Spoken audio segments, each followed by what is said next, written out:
Good day, ladies and gentlemen. It's finally time for that Mortal Shell 2 perfect start. We get the beta. That's the first 4 to 6 hours of the game. I played a bit around with my review copy, and now I'm ready to pretty much dive right in. Probably one of the better Souls games this year. Mainly for the absolute fluency it has to offer. Like, the performance of this one is crazy good. And you get like the absolute smooth flowing. Look at this, like how good it's just running. How buttery the performance is. I'd have to make it a bit louder. I'm not entirely sure how loud the sound is for you. All right, let's talk to a person. See how the voices are. Go on ahead. Oh, that's a bit I loud. need a few more flowers before I can join the others. Oh, that should be fine. Morning, Montaigo. I hope you're ready for this. And I'm like, gotta say, after playing quite some hours of this game now, oh boy, this is exactly what I've been waiting for. If only I could be so wild and carefree today. I envy them. Starting a scene of you pretty much being in some weird sect, right? Doing I'm whatsoever. scared, what if Mother doesn't like me? I was like asking Come yourself on, what the hell's Lavender. going on. Will you It's dance Saturday, with me? Derek. I have spent the day outside If 36 degree in Germany getting absolutely They're torched. waiting for you. Go on then. They're waiting for you. And now I'm here Please, playing some video don't games, hurt so me. I don't have to be outside in the heat. Hope yours was amazing as well. This is how it begins, ladies and gentlemen. It's time to claim what's yours. The Shell of Harrows. Hope the sound is loud enough, by the way. Tell me if it's too quiet or just loud enough. To start at the beta, quite challenging. It is, Owen. The interesting part is that the beta is easier than the release. Now, the release isn't twice as hard, but you do notice that the release will probably be a bit more difficult. It's already like confirmed in interviews and everything. Now he's pure. Eric, the temperatures have been like absolutely earth warming, you know? Climate change. I just played the first hour of the beta and wanted to see if you played it. Marks, yes, we're gonna play it and we're gonna craft the perfect start. So the start is going, like, we're going to spend the next 2 days really putting like around 10 hours into the beta, that we are just literally super prepared for what's to come, right? And we can give you, like, if you do these things, you're gonna have the most fun. Is this a continuation or its own story? Same world, same setting, but its own story. So since Mortal Shell 1 was like their first basic thing to do, this might be called Mortal Shell 2 because it's in the Mortal Shell world. But you can pretty much play this without knowing the first one, as it is not required.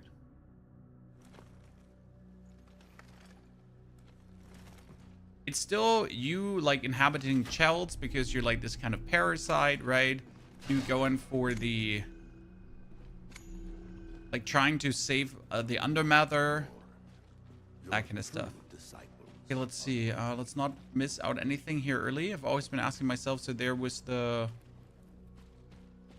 See, there's nothing in this beginning thingy. Does it carry over to full release? No, no, no. Everything you do in beta will get reset. That does not change the fact that you can pretty much prepare very heavily for the actual release by playing well in the beta. As there's a lot to discover, especially pathing wise. So for example, if you pay a lot of attention in the intro already, you'll get a lot of gloom. Gloom here is the resource. Okay, this is a bit loud, I feel like. Gloom is the resource, the souls, the runes, the whatsoever of the game. So you can get quite a lot of that already early on. If you play good. Also, there is a certain open world to this game. And in the open world, there's a lot to discover, like bonus upgrades to your flasks. Like you can literally, in the first 5 minutes of the game, we can get a bonus upgrade to our flask. But you could also miss out on that bonus upgrade to your flask. Ergo, you wouldn't be getting 4 out of 4 heals. You're still going to be stuck with the 3 out of X heals. And that's shitty, right? We want the 4 out of 4 heals as quick as possible. We want to be able to heal ourselves as much as humanly we can. What's this? Try to hit me. Normal block. Full block. Boom. Normal. And this is really forgiven, as you see there, right? We like all the time in the world to get that off. But this is not all of it, because this is just the start, because you can also do this.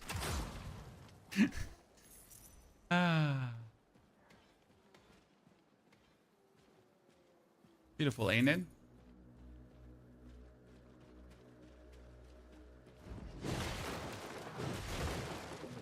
Does it have dex weapons? It has many different weapons, so it's not necessarily dex, strength, blah, whatsoever. There is no stat requirements. You can pick up weapons in the world if you then do find them, or if you do buy the maps to the weapons. This is, for example, something that you can do early. You can use your gold coins to say like, hey, I would like to buy the map to the axe, to the whatever, right? Is it just me or is voice volume low? You mean voice volume of the game or my voice volume? Because I just made the in-game sounds a bit quieter.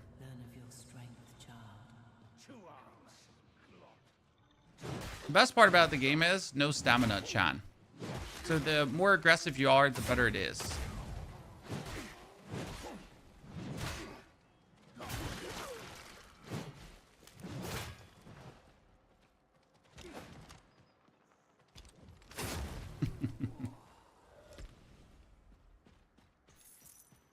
Gotta like play hard, you know?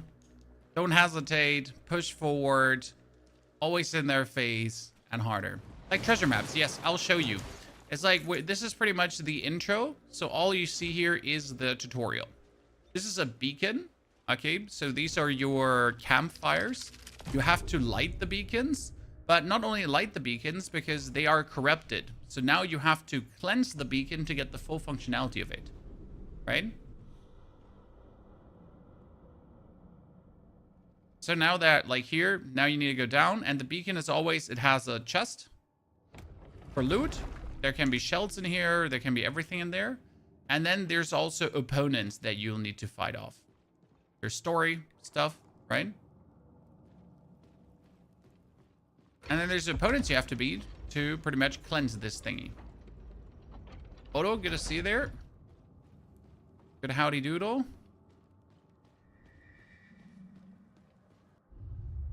Exploiting vulnerability, yeah, this just tells you things. So look at this. There's a dude with a shield, right? You can now wait for him to hit you,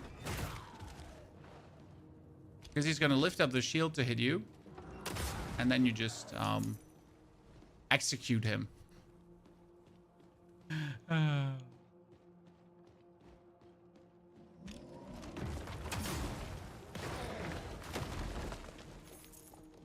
One, two.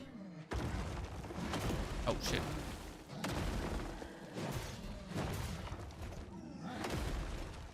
Blocked. And he dead. He dead. Also dead. Oh, one more. Let's see. Hello. Oh. It's just like, really, you notice, the more aggressive you are, the more fluent you play, the better you're going to have it. You never played the first game. If you didn't play the first game, that is perfect, because you don't actually need to play it. The first game is clunky in comparison, the first game is slow in comparison, and it doesn't hold a candle to the second game. Because alone, like let me just do this. Like, just look how non-stuttery. Like, alone that here. This is like, many games would even struggle to have like just this roundabout, or it can just run. You notice any hitch, any stutter. Look at the smoothness of this. It's just like, for a goddamn PC, like, I mean, I'm not just used to this level of optimization at this point, right? Games have been very like runny as of late, and this one really, you know, puts that thingy on the tippity top. So shell abilities are your stun. You fill that up with the bottom left bar, so you can see the yellow bar, right? And the more I dodge, the more I block, the more I hit, the more I kill, the more resolve I have. And resolve can be used for my harden and or for my shooting.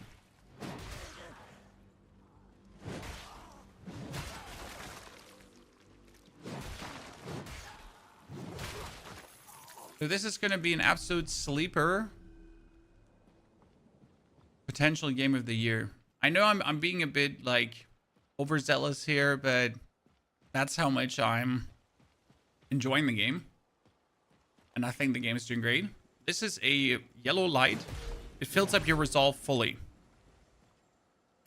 Because right now, I'm going to get this guy here.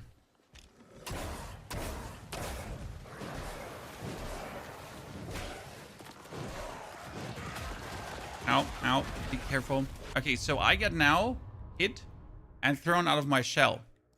What happens when you get thrown out of your shell? You're not dead. You're simply just thrown out of your shell.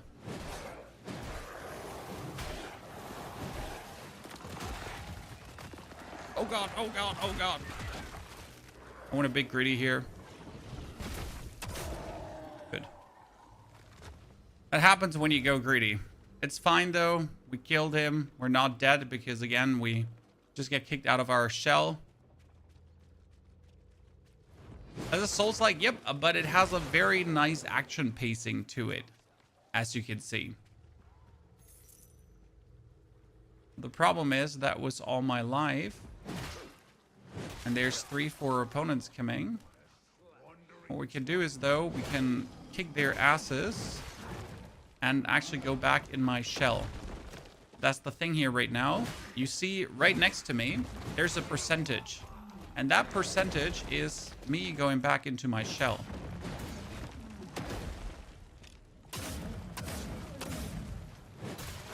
Oh, arm off, arm off. Better arm off than arm on. Like, what? Yeah, what? No?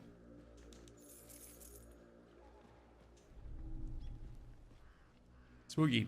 Thank you for the subscription and support, Swoogie. Very good to see you there.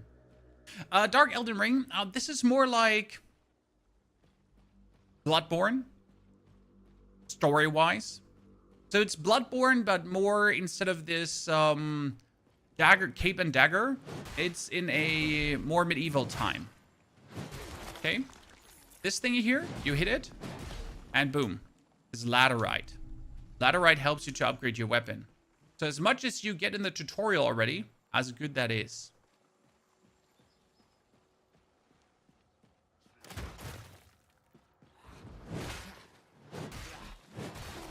My favorite move is literally this. Problem is, that knight here is an absolute demon. How do I know these things already? Well, I've played a bit on my review copy so far. Can't really tell you anything about that, though. And now we're in the demo. Okay, we're gonna have him like hit.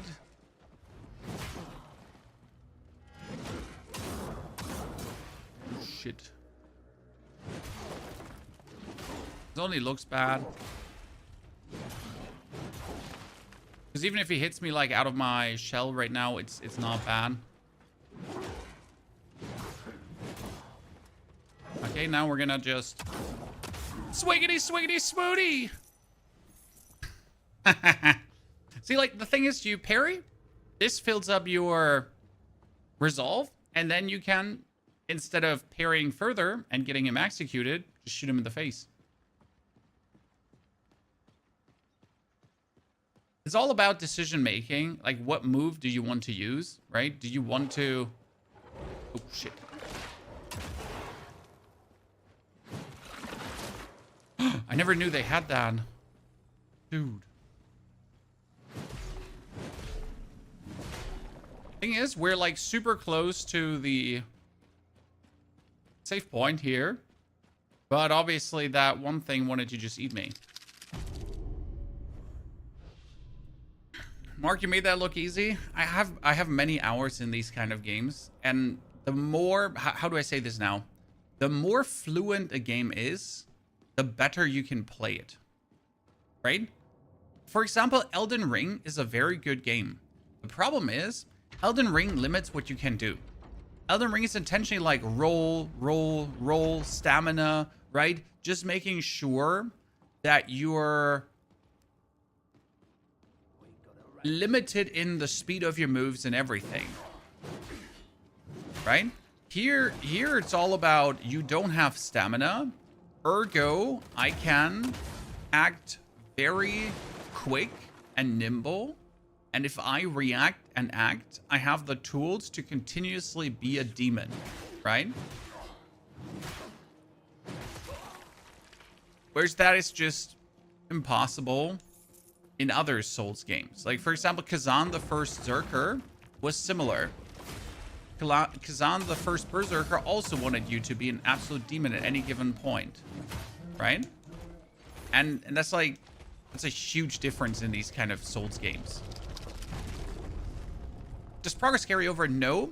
What we're doing right now is we're crafting, I would call it the perfect start, right? Because as soon as you're through a certain portion of the prologue, there's a lot of decisions you can make, and there's a lot of things that you can already find early. And I haven't found all of them yet. There's like, you got to decide which weapon do you want to go for, what kind of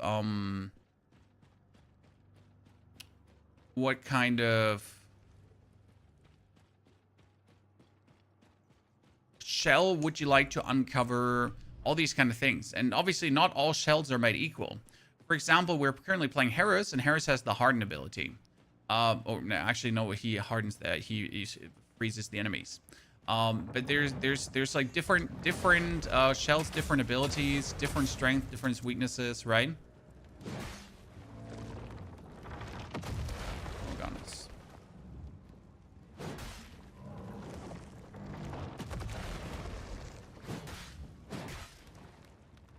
Why are we not dodging, blocking that? Honestly, I hate this thingy here. I'm just going to cheese him as hard as I humanly can.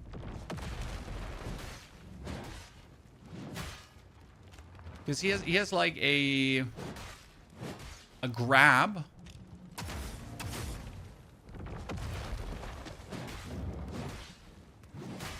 Yep, that one.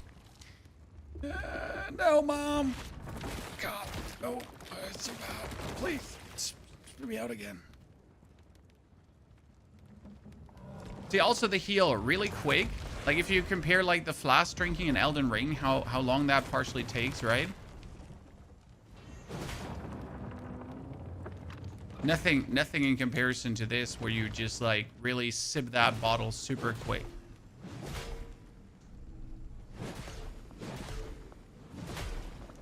The fast-paced Souls like Kazan, yes, with a lot of abilities. So you're gonna get a shade, you're gonna get a shell that can make itself invisible in fight versus a boss, and then you can backstab the boss, and you can do that over and over again. So you can parry, invisible, backstab, parry, invisible, backstab. Open world 2, semi-open world.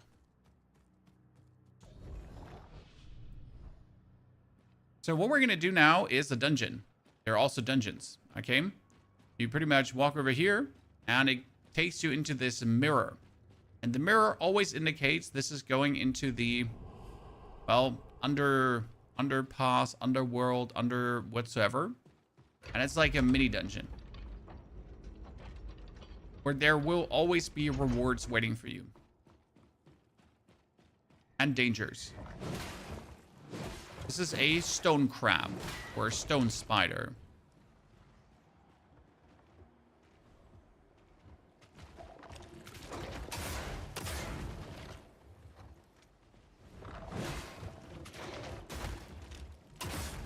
I found them very unnerving for some reason. Not because they're terribly strong, I just found them unnerving. Enemy design. Stupid stones that are just jumping you and trying to murder you. No one likes that. The first Mortal Shell was mid. The first Mortal Shell was also only 9 hours long. This one is slated to be 40 to 60 hours, depending on how much you discover, how long you struggle, and generally your skill level.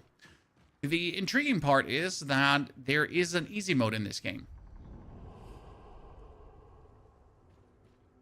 Have you noticed a difference in difficulty to this and the beta review copy so far?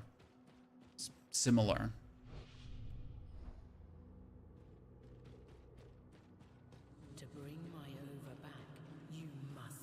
There's an easy mode in this game. As soon as you're done with the tutorial here, you can get yourself something. It's called a Slayer Seal.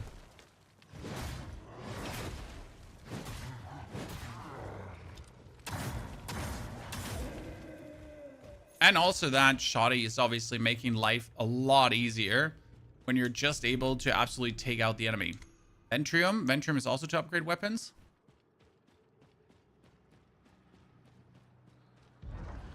I'll show you the Slayer Seal. We won't be using it, but it's like, I love that it's in the game because it kind of shows that the developers acknowledge that there are people that are looking for the experience, but they do not have the skill to enjoy the experience, right? So they're cutting things a bit short.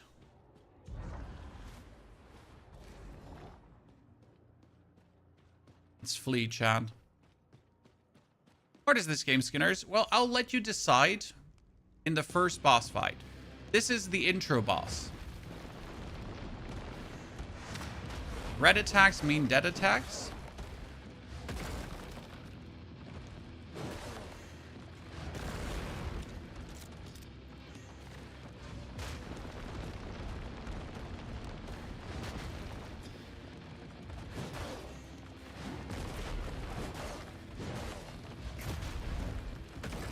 Everything else you can parry, but not red attacks.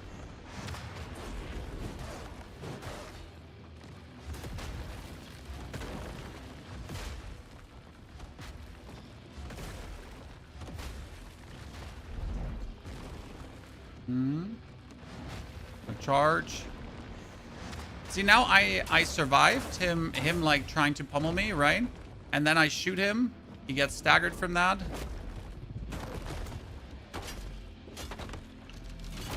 We almost have his head off.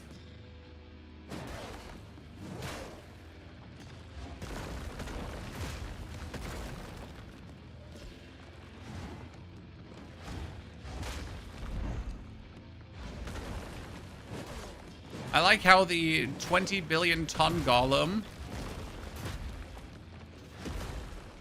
is just like an absolute nimble mother trucker.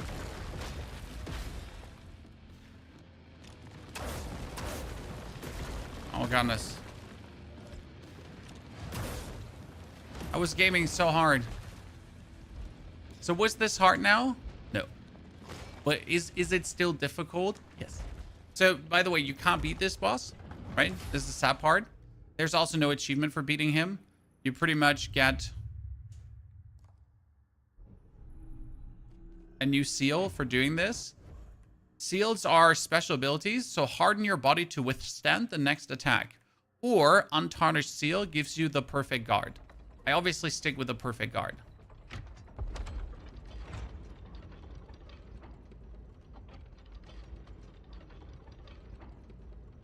This is where I'm in the beta now and you get here in 5 minutes. Yeah, it's a lot of like just running through. You could also just run through Mark. The interesting part is that enemies will chase you, but they won't chase you that far. So if you just want to run through areas without actually killing things, you can do that to a degree. Few caveats there, but you can certainly just send it if you then so wish to just send it. Blessed Mother, forgive us. As you notice, we're now just a shell. Or just the parasite we are. Now we're gonna get that ovum of the mother and bring it back. Now don't ask me to give you any like story spoilers, because the thing is I don't know. The Undermother is kind of like the goddess, and she fell to the earth and like to help humanity, but humanity slaughtered her and pulled her into pieces. Okay. Now, shall I show you something crazy? Chat. So this is where you start and you have a goal. You need to get to the here. This is the map. Okay. And the map tells you where to go. Okay. The map tells you your goal is the Mirror Keep. This is what you got to do. Right? Simple. But we now turn around. You get an item that's worth 500 gold. Pick up. Point of Mammon. 500 gold. What the fuck? Right?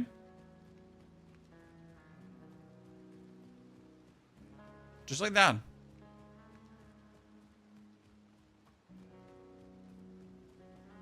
Alone, this is such a valuable piece of information because with this 500 gold, you know what you can do? You can buy yourself a map to a weapon. So if you're looking for a katana, if you're looking for an axe, if you're looking for the two-handed super size, you can go for that.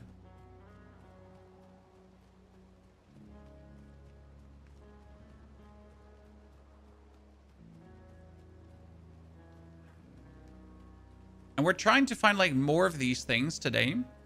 So if any one of you played the beta already and has some tips, feel free to share. Because obviously these are the things to figure out.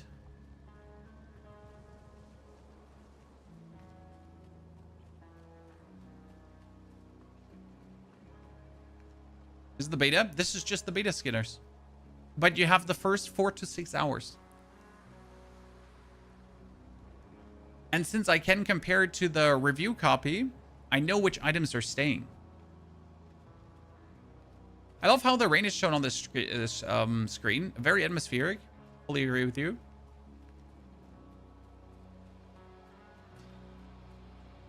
The crazy part is the performance. I mean, look at my 300 FPS, chat. Do I need 300 FPS? No, I don't, but it's better than having just 60.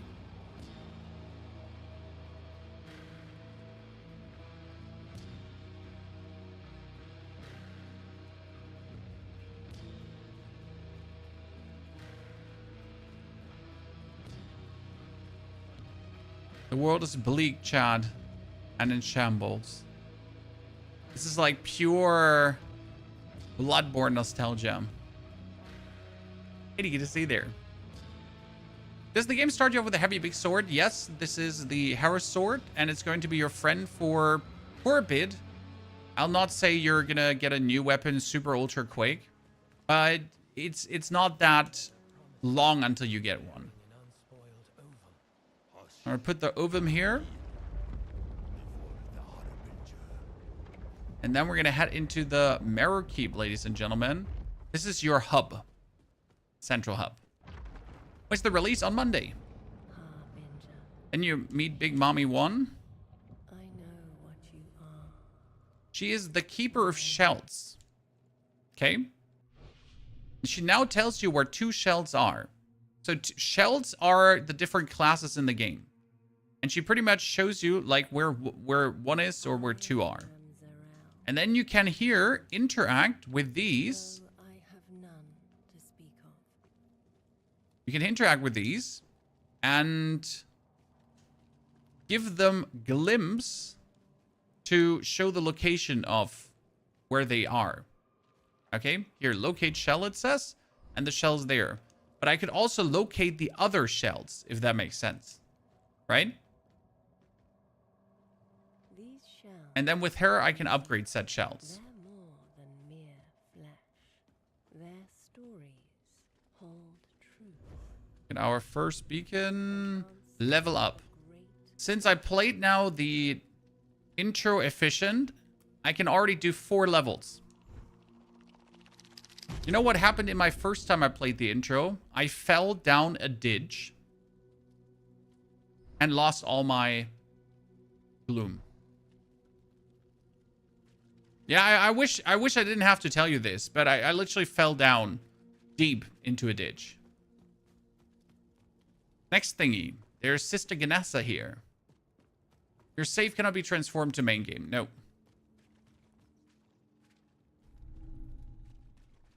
There's Sister Ganessa here, and she wants to test you. Me, Harbinger.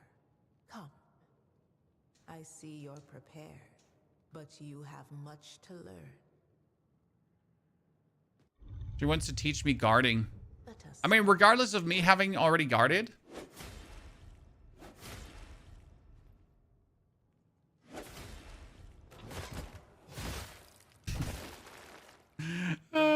The counter animations are so good. This gives me the Infinite Seal. Now, the Infinite Seal is really cool because it says, with proper timing, parry incoming attacks. As you can see right now, I guard, okay? But the Seal is more brutal because the Seal is pretty much a... Here, look at this motion now. Boom. Let's see if we can have her again. Because the timing is different. Untarnished Seal, Infinite Seal. So it's a high risk, high reward, right? Boom. Boom. See, like, the timing is a bit tighter, but the stagger you do is so much more. well. You have to play again from the start, yes, harsh, but if you know where good shit is, then obviously it's a lot easier than not knowing where any shit is, right? And since I can in secret play a bit of my review copy, I'll know where even more shit is to show you all the cool shit on release.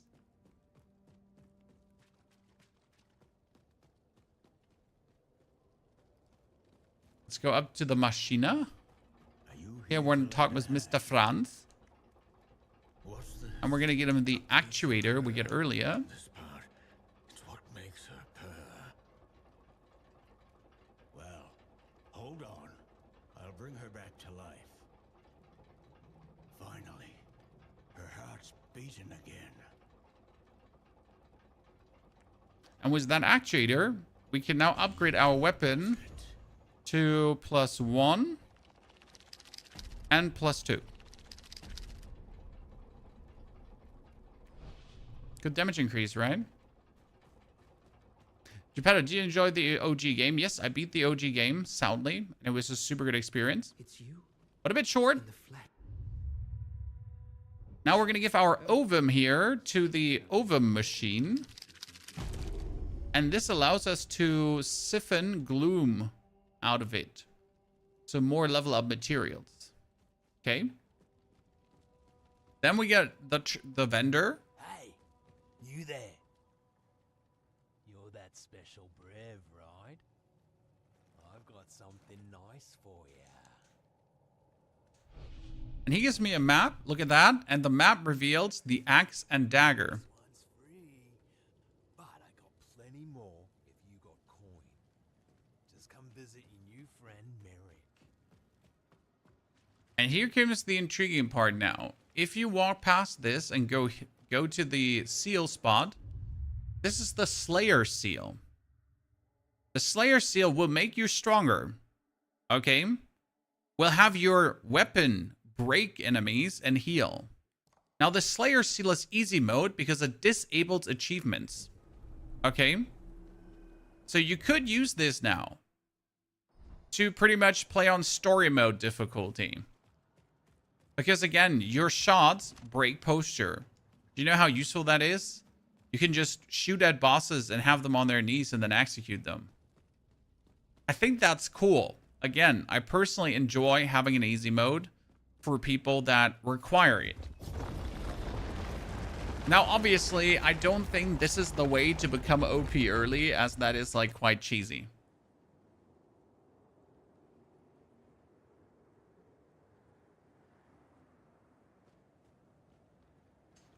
Now we're going to have here an entrance to go down, but we can't go through. And then we get here at the back, the other way down. And what we're going to do is, since we don't have a shell anymore, right? We lost our shell. The first thing we're going to do is we're going to put a marker, if you would actually let me, we're going to put a marker on the shell. Okay. And this is now the open world. So I know there's the shell here, right? And I can start at the Widow's Overlook.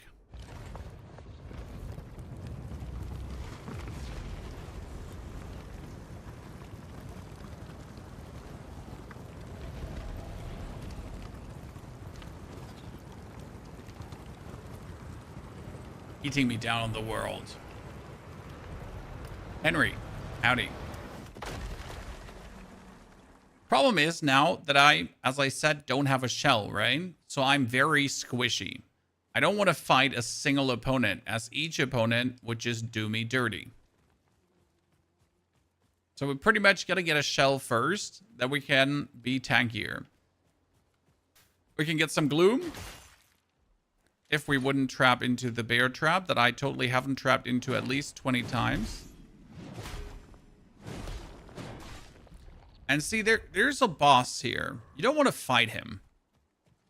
But what you want to do is you want to get this item. This is a Revered Gland, right? 2 seconds into the game. You know what this Revered Gland does? I'm rushing back to the bacon. And here at the bacon, I can now say Nether Pulse. Improve capacity. Boom. What does this do, ladies and gentlemen? Well, it gives me another heal. 4 out of 4 heals. Now, I could fight this guy off, but again, it makes no sense because first things first, we're just going to rush past all of these dudes here to the light.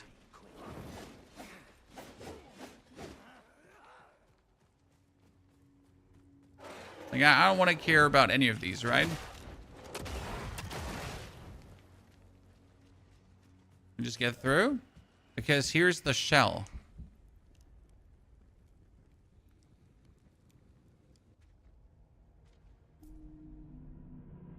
And on finding a shell, you'll play their memories. It's like how it works. So you figure out who the shell actually is, what is going on in their story, right? Who have they been? What kind of connection do you have to them? And then you'll watch more and more of their memories. Super interesting.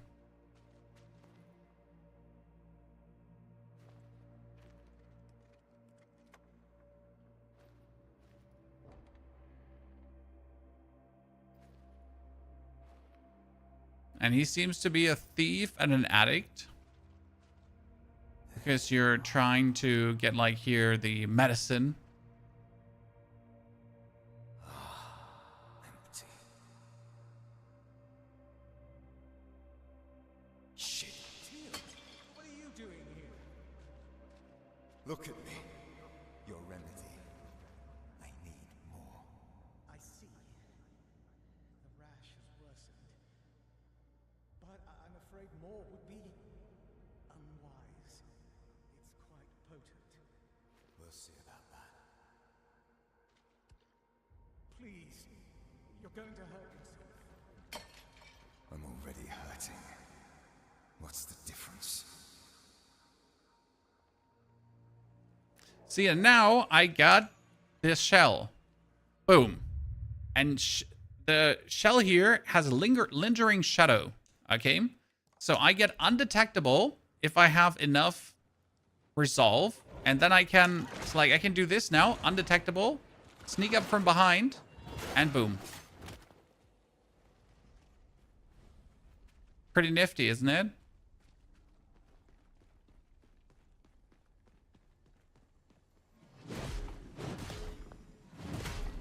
Now that we have the shell, we can go on the actual discovery spree, right? So first things first, always pick up all the curiosities here from the ground, because these curiosities are worth money. And money you'll need plenty, so the more you get, the better it is. And whenever you find one of these dungeons, you want to go in.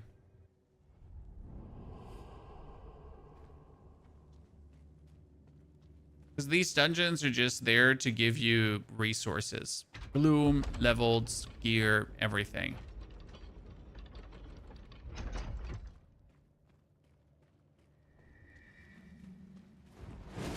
I don't think I've been into this one here.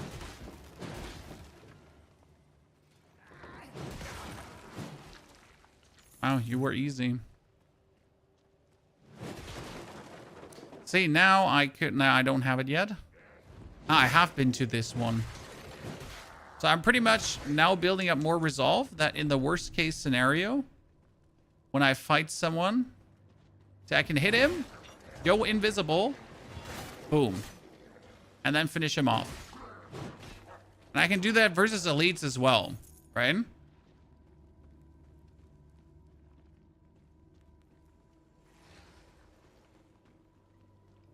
Look, Chad, it's your mom.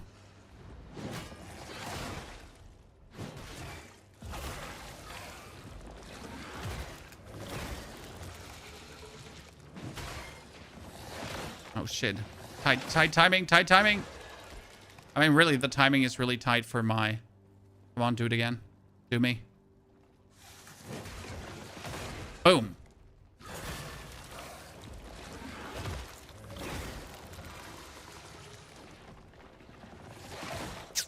Come on, try me again, try me again. Boom. There's more shell too? Yabba dabba do, sir. What do you say? Does it look up for snuff? We could break here. Here, this is again a resolve thingy. So I can just like get my resolve up here. Because it's kind of like 4 fights. It can be useful to have full resolve of the rib. Okay, I really don't want to fall down here.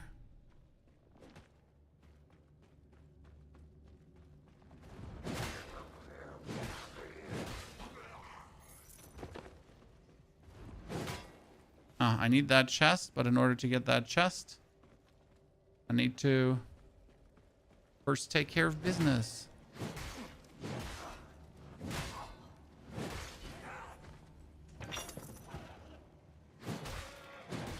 Poison.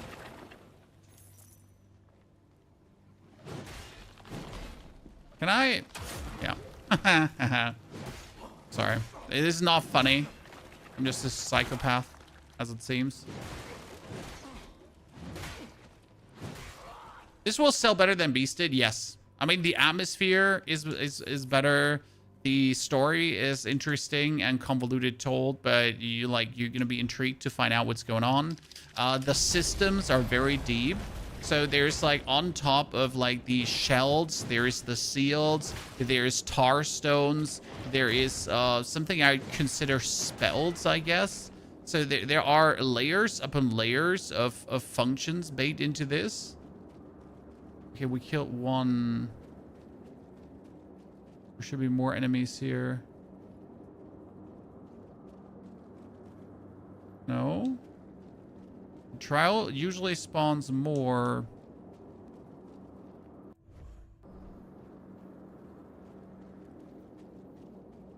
I think we might have found a bug. The trial is supposed to spawn like more enemies that attack you.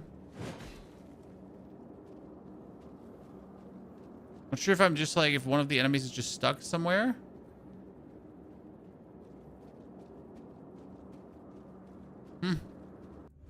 Probably gonna return back to main menu. How do you get your shell back after getting kicked out? You have to do damage until you reach 100% shell meter. And then as you reach 100% shell meter, you can just press Y to go back into your shell. Oh no, I don't want to enter the beacon. That was not... Well, actually, we can check if there's anything interesting in this beacon. There was a glimpse in there. Damn. Glimpses are important because the glimpses help you to find... Okay, I need to write that down. Glimpse in beacon. Good. Okay, so now that we have our shell, guys, you can... Okay, like first and foremost, every single time you rest at a beacon, you can do these gloom thingies again. Right? So if you wanted to, you could actually grind gloom.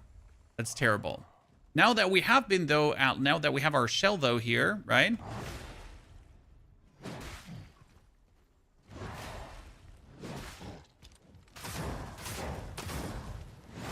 Boom.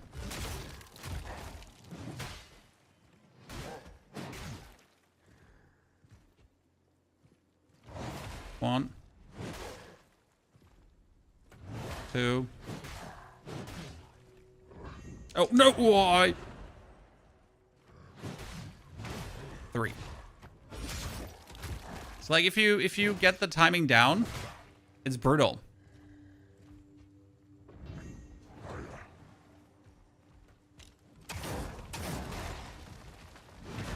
I mean, obviously, if he has the timing down, it's also going to be brutal. 1, 2. And you can absolutely weave these into attacks. So even if I'm attacking Arbiter's Prize, consume 30 resolve to infuse your weapon with Blood Curse. Blood Curse deal massive damage when sufficient stacks are inflicted. Aha. So this is my first spell. Right? I can now stack resolve. And then I can use this to hurt our opponents. Very useful. Oh, where does it go? Playtest area limit. Okay. Before we now go anywhere else, so we're going to heal. So the importance of Glimpse is to upgrade your shell and to also find more shells. Okay. Okay, we can actually go in that direction. I'm just checking where the play area is limited, because I know there is... How do I say this now? Here's another trial. I know there might be things in this direction. So yeah, with the glimpses, you can find more shells, and you can upgrade your current shell. So you want to get as many glimpses as possible.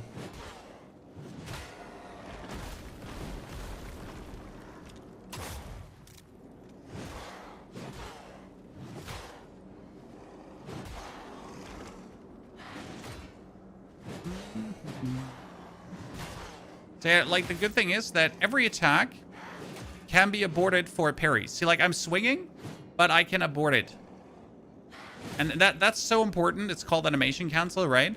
Animation cancel is one of the most important things in like these games that allow you to parry, because a lot of them actually don't have it. Like, so you would think that like every game that has a parry has animation cancel, but they don't, all of them. And that's actually a mistake. Okay, that is Lacerite. Let's see if we can go further here. Okay, this is also still available. There's a frog chat. That's Gorf.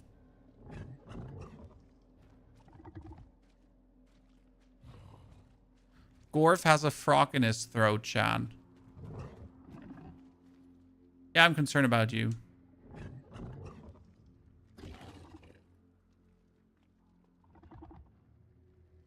Semper, the drops are set.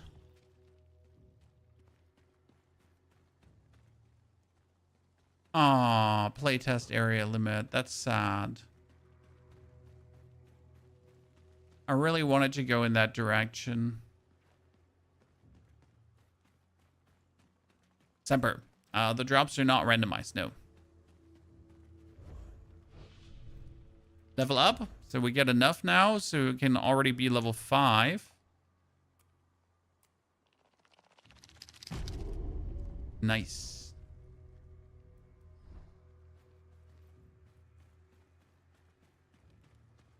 Now our first trial got bugged, but we'll have to go back to that trial to actually figure out what the reward was, because I forgot.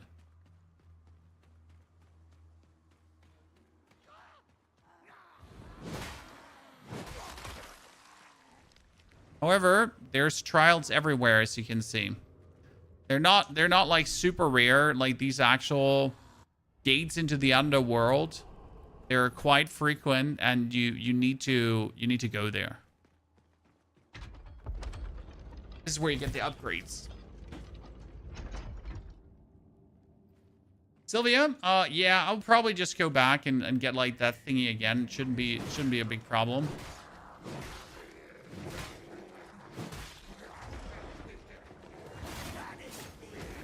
What did I just do there? Well, I just... Oh god, I cornered myself. Ay, ay, ay. It's okay though, because I shell. Now I'm like in shell form, right? Or an outside of shell form. But I'll just do damage. And by doing damage and killing enemies, I restore my shell. And my favorite part about this game, that like the end is not the end, right? You get thrown out, but who cares? It might just be a strategy to send it so hard that you get thrown out. Upgrade materials. And glimpses. Plus a key to open up a door somewhere.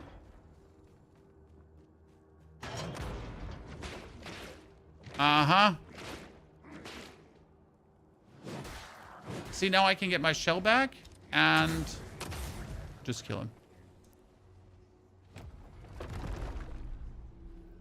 Obsidian lathe. What does that do? Bring to fronts to discover its true purpose. Okay, that seems like something you shouldn't miss. Obsidian lathe. See, I've discovered quite some already, but there's still stuff I haven't. Oh, and I got a parasitic stone. Parasitic stone is our first tar stone. So tar stones are these upgrades here. Gain stacks from slain enemies. Enough stacks increase max health. Aha.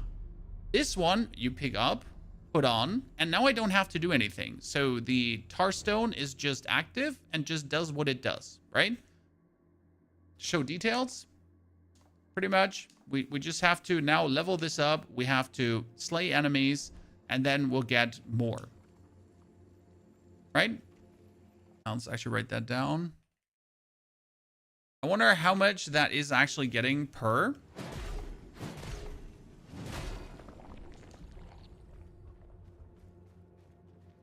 Now we need to open the gate. And you open the gate by... atop the gate, the latch. Here.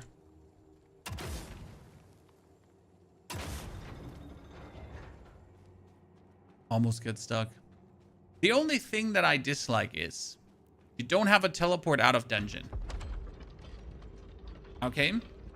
I think this is a, like... how do I say this now? Like, it can be annoying to walk out of these. They're kind of smallish, but some of them are... It just feels like backtracking. Because you're essentially, like, you're done with this, but you are forced to backtrack to get out. Right? You have, like, no choice. Okay, now I could fight these, but why would I fight these, correct? What we're going to do is we're going to go back to life, back to reality. We're going to jump up here. Because there's obviously a map reveal. You heard correct, chat.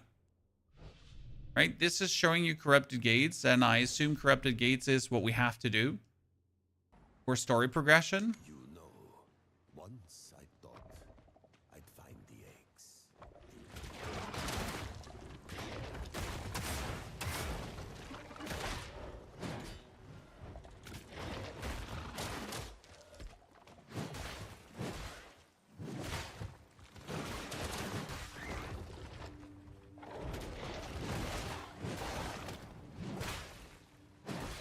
Okay, so now that I have killed these guys, what I wonder is, how much did we get for the seal? For the tar stone? The tar stone gain 1 leech stack per kill. So it shows the XP. See, like it's 55 now. I wonder how much we'll have to do until it like meaningful gets further. Oh, bear trap! No, gone. They literally have 2 bear traps set up in order to get to them. Chan.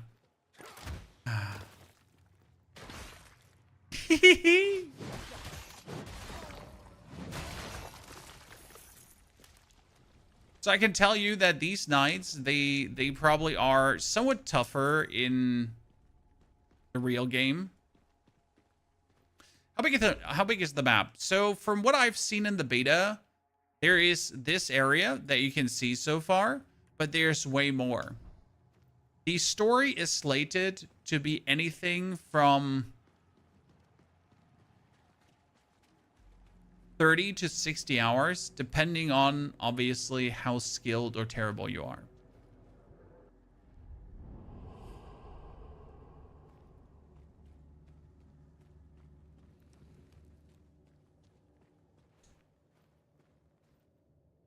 Yeah, am I too lazy to call this? Yep, I am.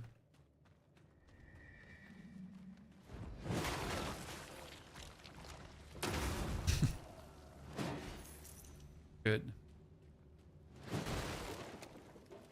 Now I'm here without heals, which annoys me to no end. But, like, you technically have a heal for free, right? Since you can get kicked out of your shell once. And that's somewhat your heal.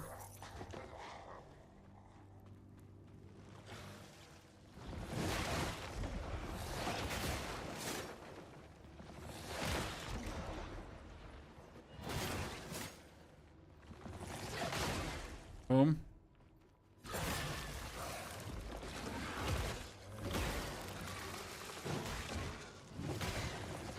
Boom.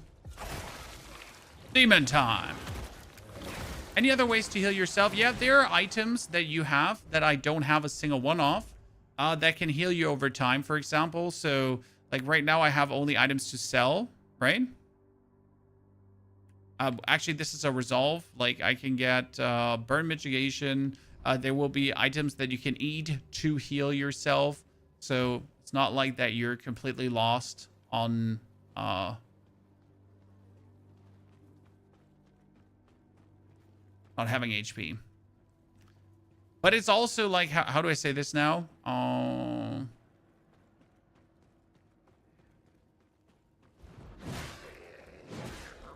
If I get kicked now out of my body, I'll end up in my shell, and that's fine. Okay, let's leave them locked in and try the trial again. Begin trial. Yeah, see, there's now multiple crabs.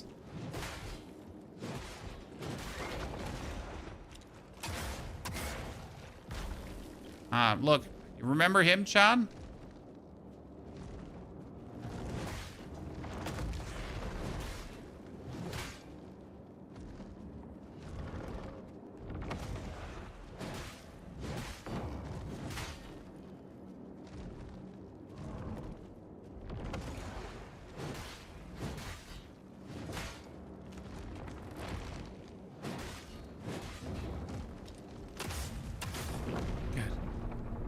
Now that you get it done, you pick this up, and it is gloom. See, like, it's super worth it because the amount of gloom I'm getting here is insane. Like, there's plus 3,000 gloom, right? In the shell, there's no abilities to be used. Yes, we have an ability to use. And now that we have done this, we can finally get the chest as well, right?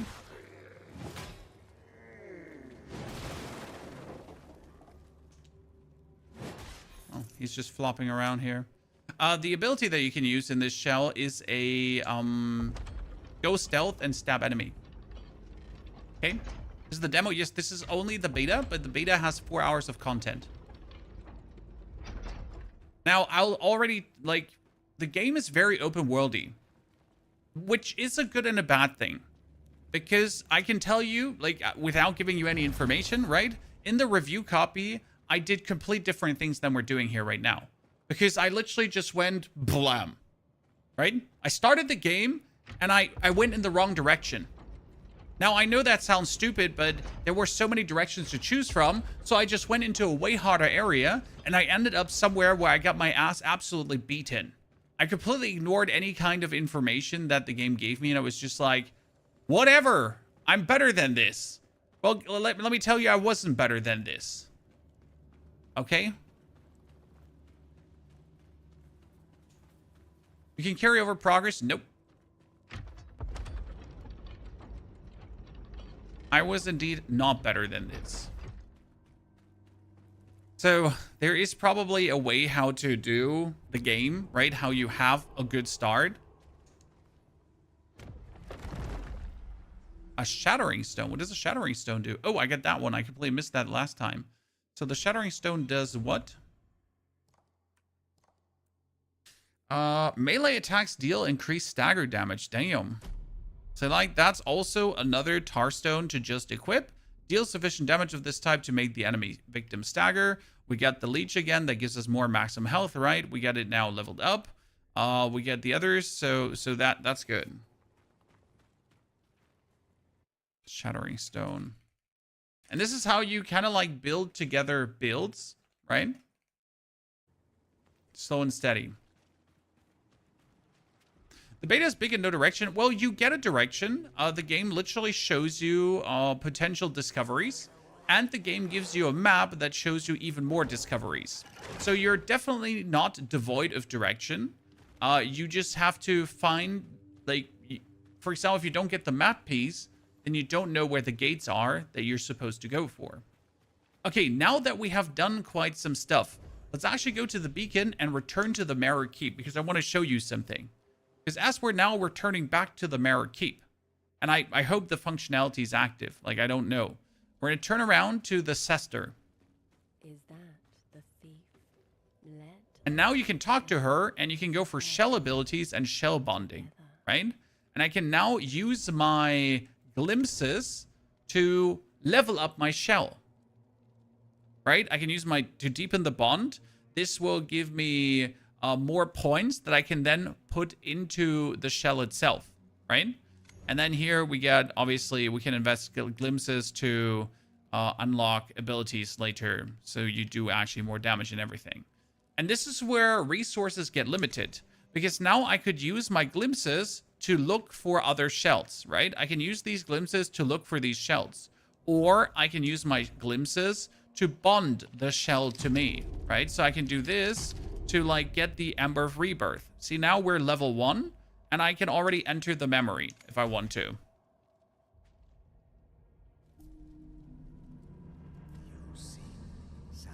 Better than Lies of P? I wouldn't go so far to say better than Lies of P, but the game is having all the makings of an S-tier Souls-like.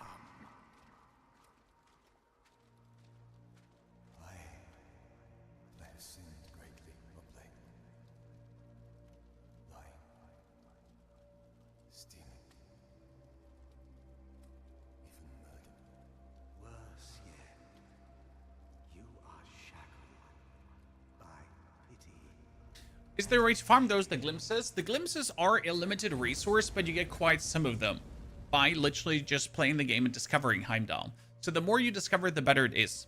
But that's also why I'm saying there's a difference in like having a good start and having a bad start. Because again, you just got to decide what you want to do with your... Okay, what am I supposed to do now? Lies of P is S tier. Oh, Lies of P is insane. It's one of my 10 out of 10 ARPGs. Souls-like.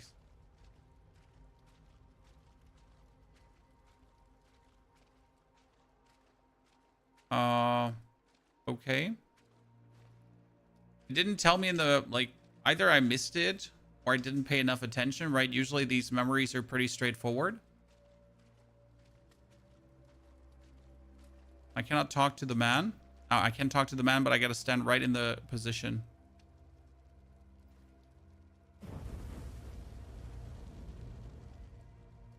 Let me see your face.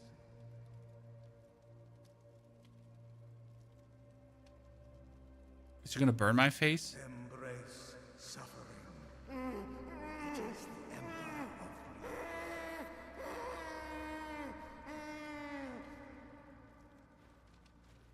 Oh god, it's poor Teal. See, now that I leveled up Teal, I can go for shell abilities, and now I can spend 3 shell points. So I can say Shadow Strike deals more damage. I can say each level makes Teal stay shadowed for longer. I can say each level grants a new effect against poisons, right? So we're going to have Shadow Strike be more powerful now, and then be more powerful. And also Shadow Strike is going to inflict 10 stacks of poison. So just simple, right? Nothing hard, very easy. I'm gonna turn to the up. And we're gonna run up to see how my Ova are doing. I have no unclaimed Ova, but we can upgrade our weapon further, right? So first and foremost, we can go to France. You must have something she wants. Come on, let her have it. She'll make herself even more useful. Because we got the obsidian lathe. Obsidianite. It's almost maddening to be. What can we do with that? I must work quickly. I know the full release is Monday already if you have pre-ordered Lumen. So actually in 2 days, we're going to play the game. Okay, what can I do now since I gave it the obsidian knight? Could do a lot more. I can enhance the sidearm.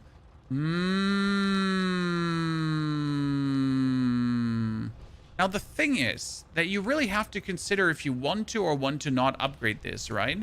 Because there are other sidearms. So I could now use my Ventrium to upgrade my sword or my sidearm, right? But I could also not. Because I might just unlock a new weapon.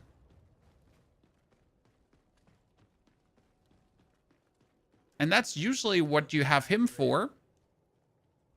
Because he has something called rare findings, okay? Rare findings are gland.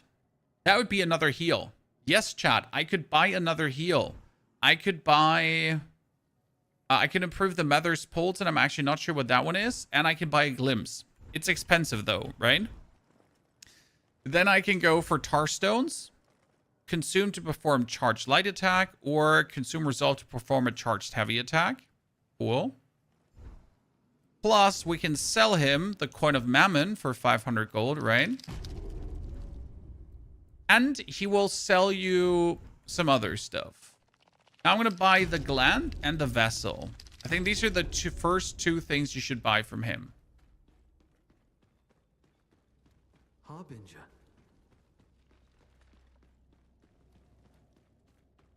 And then we're going to find out what we can do.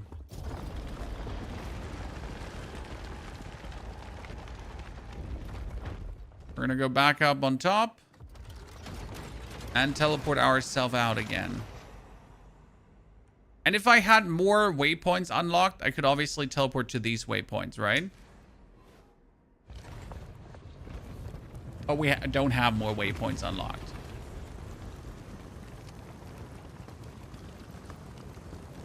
So already the perfect start is coming together quite nicely, I gotta say.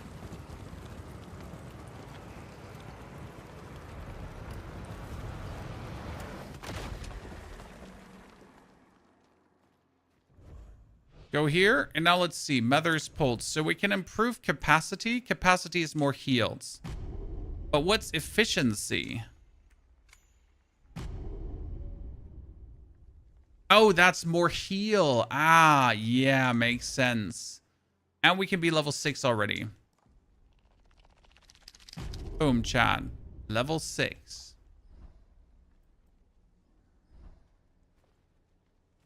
And now comes the real discovery, because now we have killed the boss, right? We have done the 2 dungeons. We have killed the guys in the back, so everything that you can kind of do. And now we got whatever this is, a burned effigy to get the burn down. Now we need to kill these nerds here. Wow. See, now a heal gets me way more. Boom, invisible. Now you gotta look out though, because obviously enemies are evil.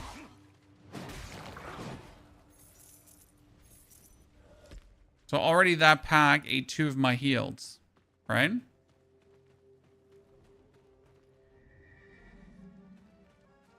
Okay, let's kill the witches.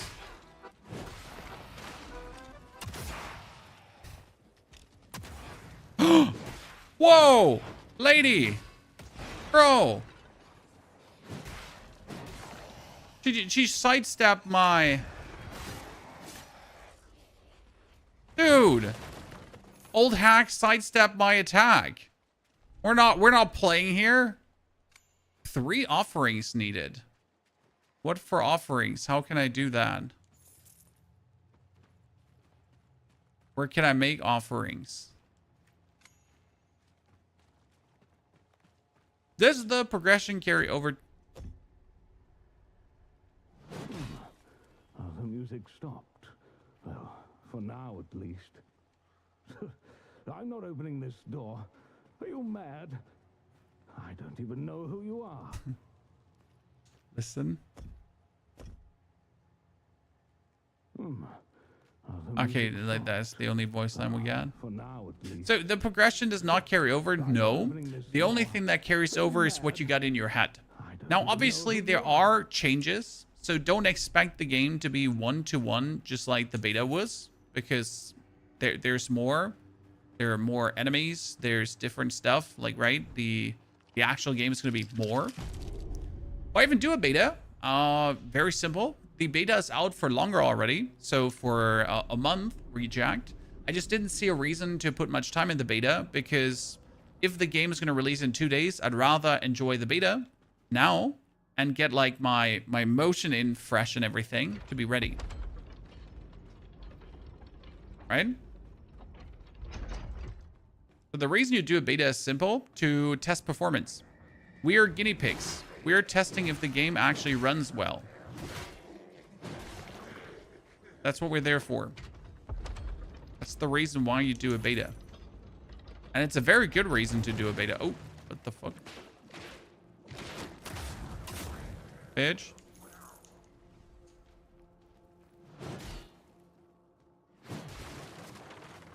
In my humble opinion.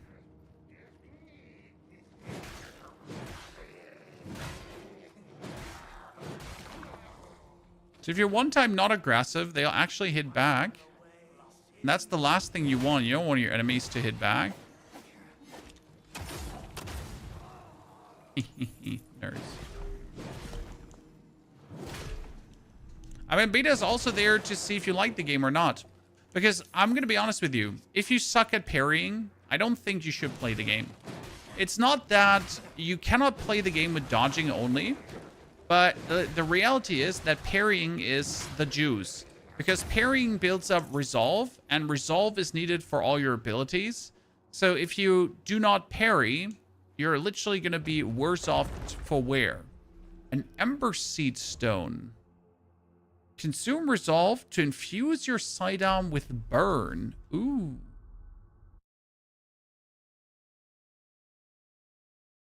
Interesting. Very liking the game. Honestly, it's fire. I already loved the first Mortal Shell, despite its shortcomings, because... Ooh, wow, that dude looks scary. No, he's from the first Mortal Shell. That guy's literally from the first Mortal Shell. Oh, that's so crazy. And he's one of the end stage opponents, which is even crazier. So he's one of the royal guards you fight later in the guard temple. Someone is healing him. He bonked me out of my shell. That's a problem.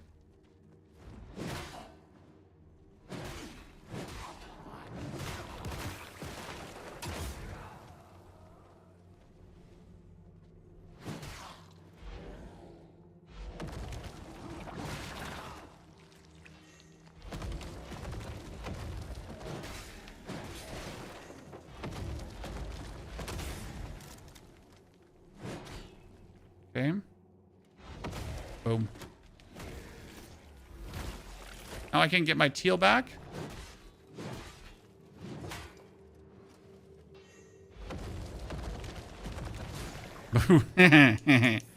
Okay, that dude, he was a guard. The first one. We found an ovum.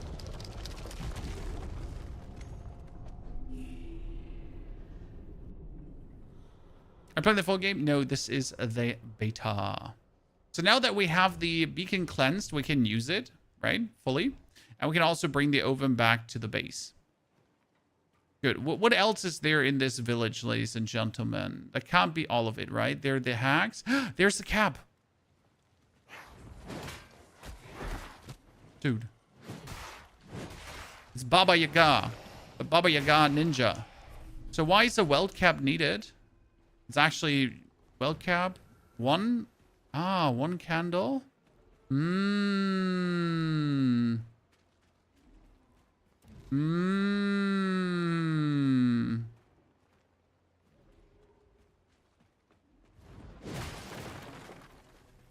gotta be one more. So it said 3 offerings, right?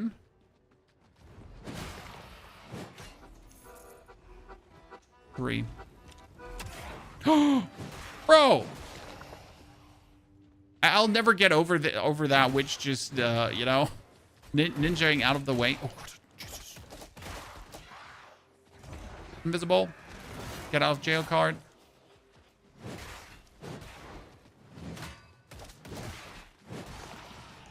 These witches are dangerous. A troubadour's lout. A relic of a simpler time. Favored by wanderers. Wait, I can use this as a sidearm? And now? Can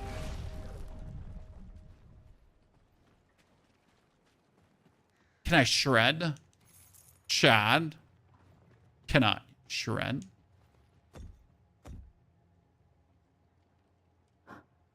Who is it at such an hour? Wait, let me shred.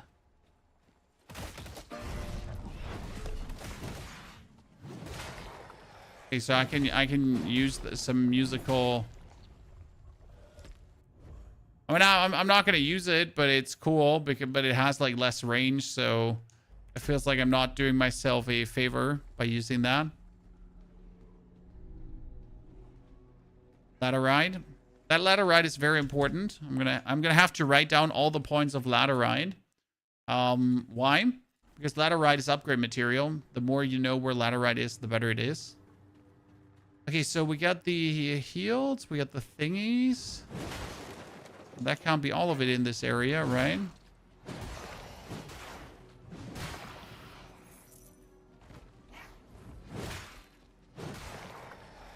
So there's a stake.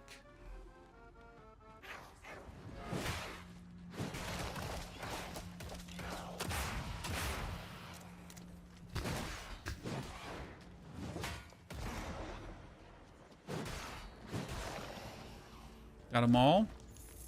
I kind of feel like there's a bigger fish to fry here. Because you're not going to let me like kill a but wait. Wait, hold on. There's some weird distortion here. Right?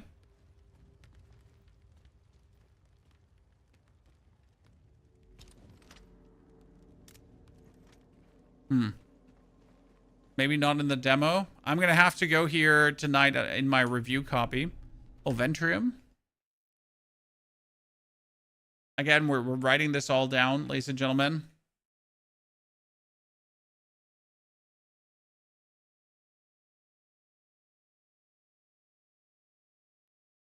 Oh.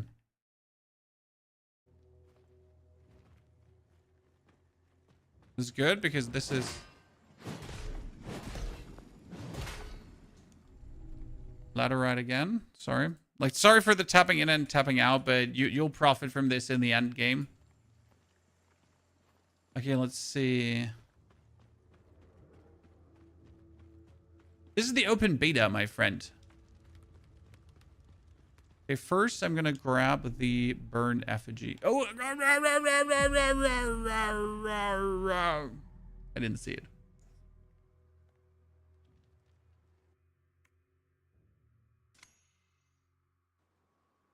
Is it worth pre-ordering? Yes. I can't tell you much about my experience with the review copy, but let me tell you that it's just a resounding yes.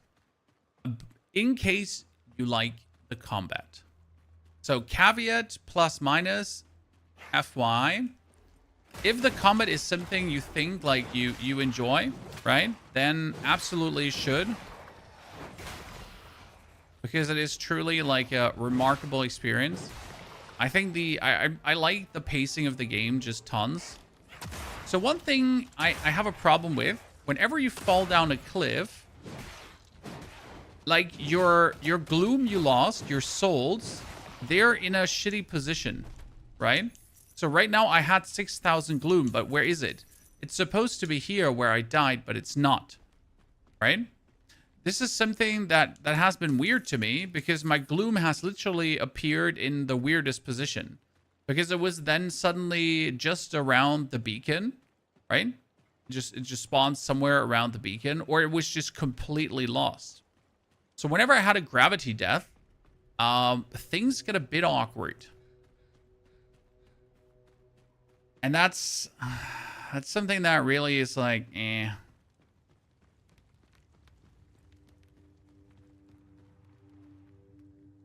Okay, so what do we have here? There is a big statue that's not there.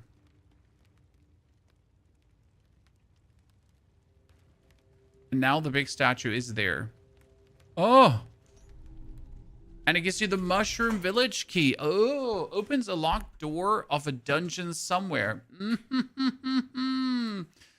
Cool. Okay, that's nice. Now we just gotta find the locked door. And we gotta find how to get down to that lady because there's an item I missed.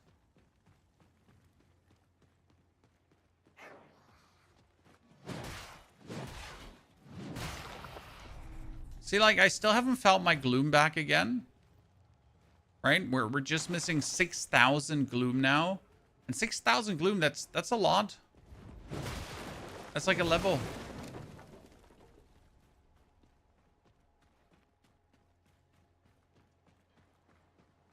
What do we have here? Uh-oh.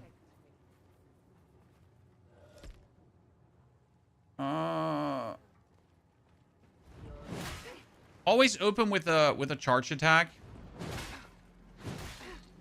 It just makes life easy, right? If you can open with a charge attack, open with a charge attack. Like, don't give a flying fart. Charge in, hurt him.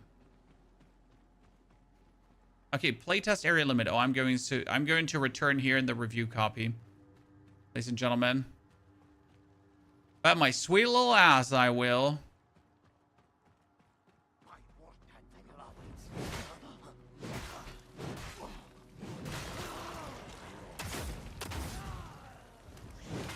And then I'm not going to tell you tomorrow.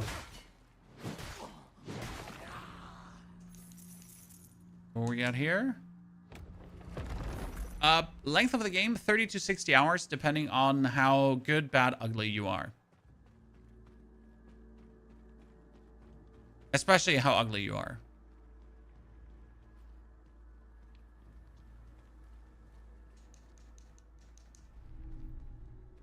Okay, we got another bacon.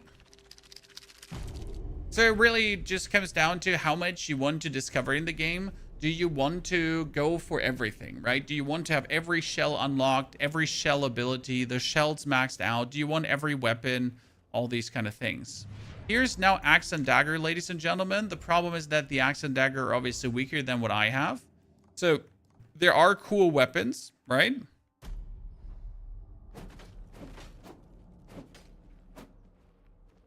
Quicker, more meaningful, but they don't really fit my playstyle, which is the problem. Like, I am better in this slower, lumbering playstyle. But let's just use them here for this one. Or charge in. So, like, my charge in already failed. The other 10 times where I charged in, always a success. Now, not even.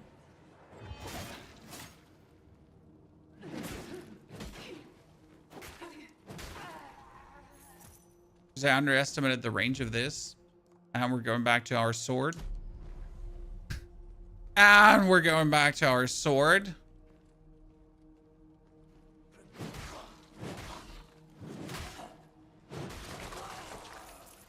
I've always been the use two-handed weapon and just hit as hard as possible kind of person.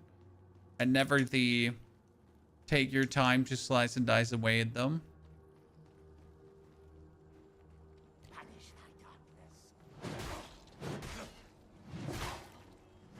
Sword fighting, best fighting. Yeah, I mean, like, you already have the sword upgraded a couple of times, so it doesn't hurt. 2 ladder ride. Thing is, you gotta consider now, right, that every piece of laterite you find is important, because if I now wanted to upgrade the new weapon, I would start at +1 again. Okay, what am I seeing? Oh, there. Ah, I look through and there's the door.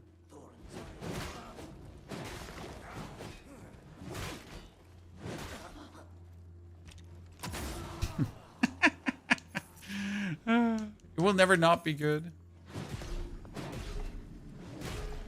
Okay, what do I need resolve for?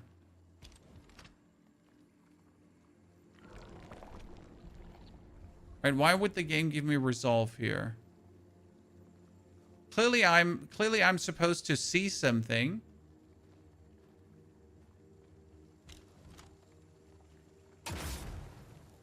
But I don't see it. Oh, that was an illusion. Okay, I don't do very well with illusionary walls, let me tell you that. Then the room is empty afterwards. Now I have trust issues. Because why would it bring me into an empty... Oh, there. Shit. Oh, God. Okay, bomb, bomb. Hit him twice. Hit him once, twice, thrice.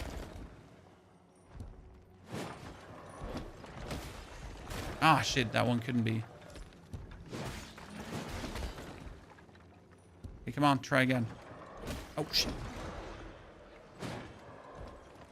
Aha! Oh.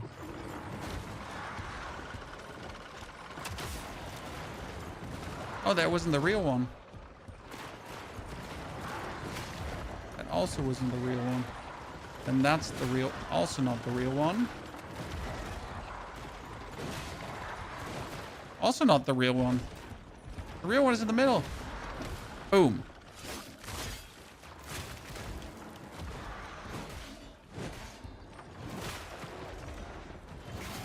Haha. Nice. Okay, we get a fragment from him, ladies and gentlemen. Enemies dying by a ranged attack will explode, dealing splash damage. Boom.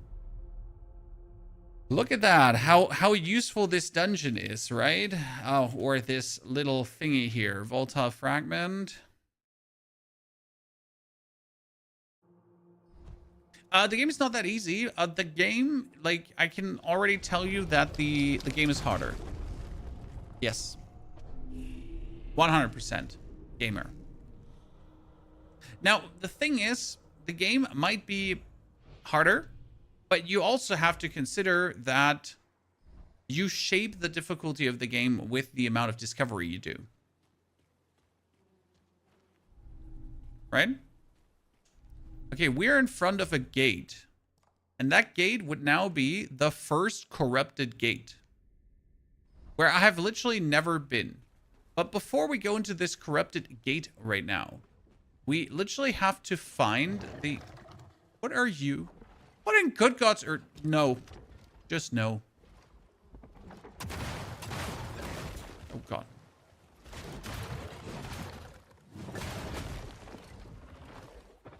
Oh God. No, no, no, no.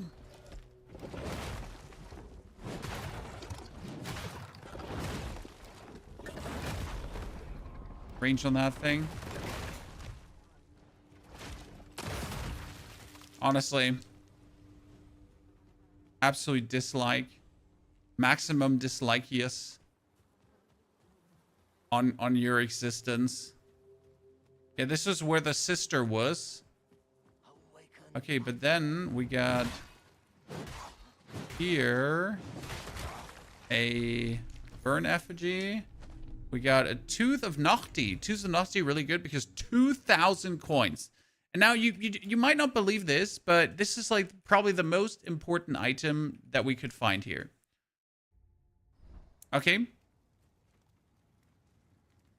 This is such a great find to tell you about. 2,000 coins is S tier. Who am I kidding? It's ultra S tier. It's like giga S tier. Okay, my issue right now is that we still haven't found the dungeon. Right?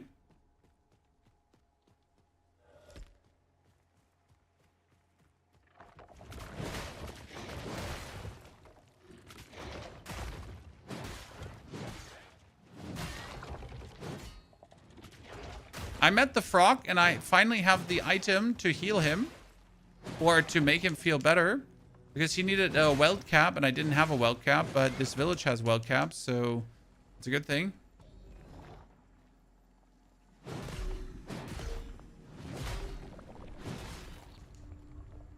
Okay, there's another trial. I told you every trial you find, you got to do.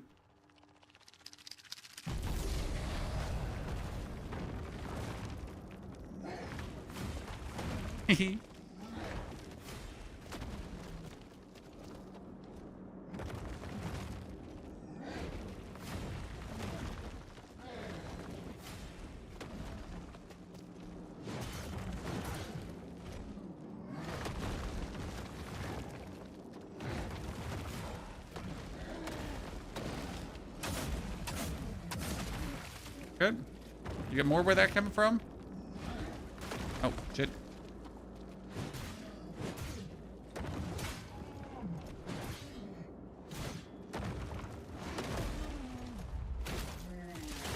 What parries is satisfying in the game? Yes, and it has a very generous window.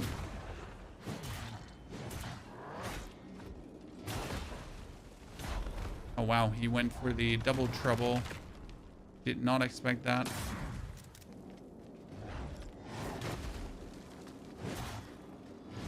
Boom. Oh, she's chasing me. Chat, the Sester is chasing me. Ventrium. I wanted to say he's gonna explode, right? He's just going to charge. Oh god, no, mom. Okay. A marksman stone. What does the marksman stone do? Improved range critical hits. Just like that. You notice how many we can actually put on, right? This is like kind of amazing when you think about it.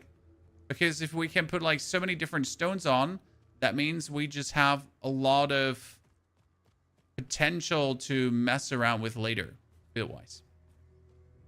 Right? Okay, what we're still missing is the dungeon. So we found the Mushroom Village key for the Mushroom Village dungeon, but we haven't found the Mushroom Village dungeon. Now, I wonder if the Mushroom Village dungeon is actually in the beta, or if the Mushroom Village dungeon is not in the beta.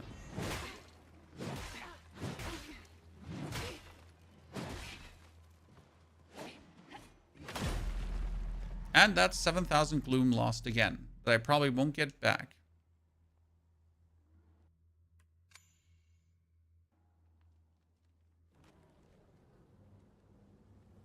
Let's see. First, you rotate around the thingy to notice if there is any thingy back.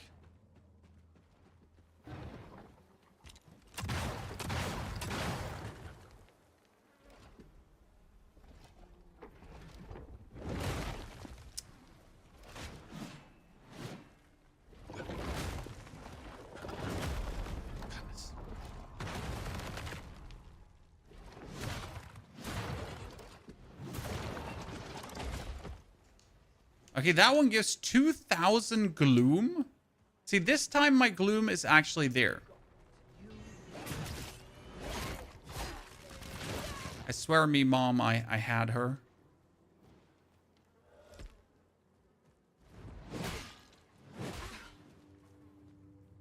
Charge! See, this time my gloom is luckily there. Okay, you're saying the mushroom dungeon is in. I just have to find it. Yeah, I'll open my eyes, sir. Try to find it. If I lose more, let's level up.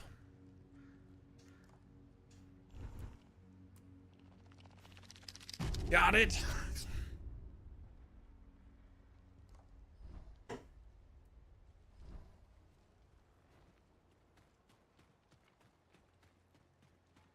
Maybe here? And I assume this is part of the Mushroom Village as well. Oh, nice. These guys are crazy. Oh, wait. He's a dude to talk to. What? I can get a cage key.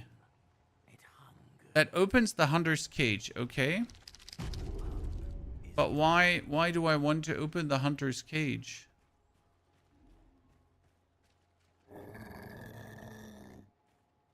I don't want to open the hunter's cage?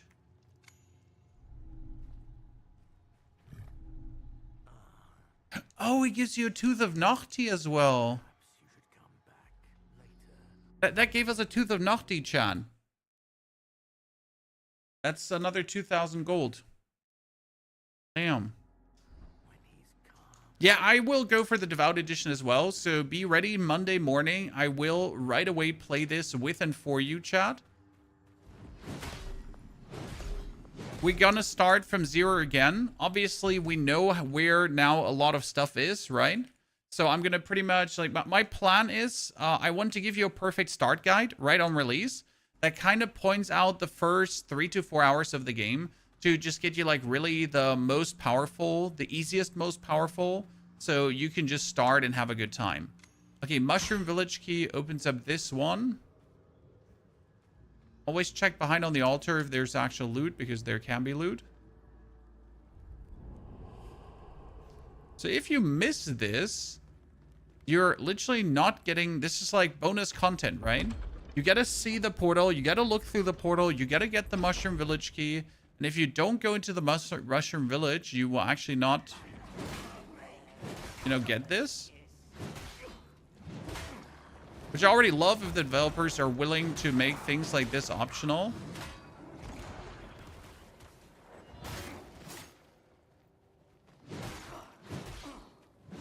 Because it speaks for player agency, if that makes sense. Right? They trust you to be smart enough to figure this out. It doesn't happen often that a developer trusts you like that. What does it say? It says, gaze upon your king, so true, back and back you shall pass through. Can I just walk back?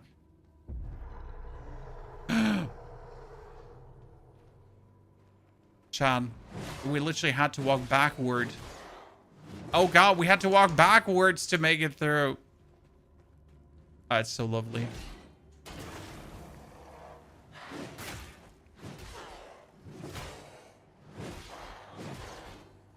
Good night. It feels a bit like playing Blade and just like jamming a stake into an enemy. Right? But that can't be it, correct? We just get into this room. Get a bit of gloom. Oh, actually, that was a lot of gloom. That was 700 gloom. That's 1,200 gloom. Okay, that was a lot. But that can't be it, right, Chan? So what else is there?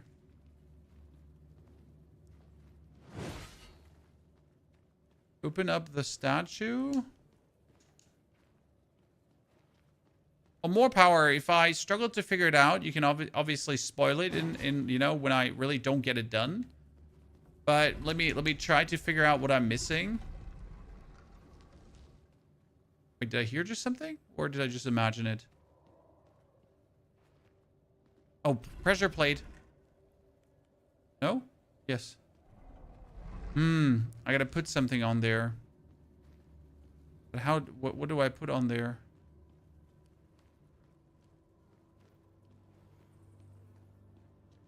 Can I put something? No.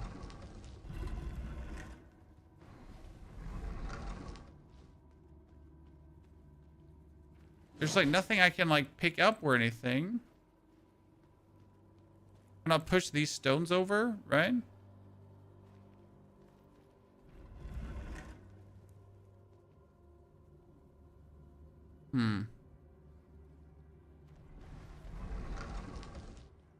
What am I not seeing? Can I shoot? No. No. So how will we do this? Can we hit the block? What do you mean with hit the block? Oh, hit the block, this one.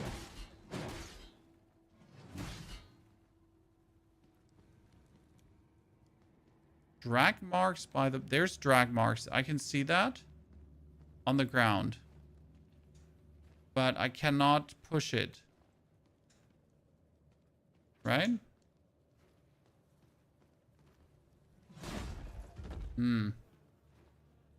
I can see that. Good. Felt a bit dumb there for a second. I mean, that was really not difficult to figure out, and I was just extra dense, right? I'm gonna blame you, chat. You were just distracting me too much. So that's the line I'm gonna go with. So if someone in court asks me what happened there, I'm gonna be like, chat distracted me. That's why I didn't see the incoming car.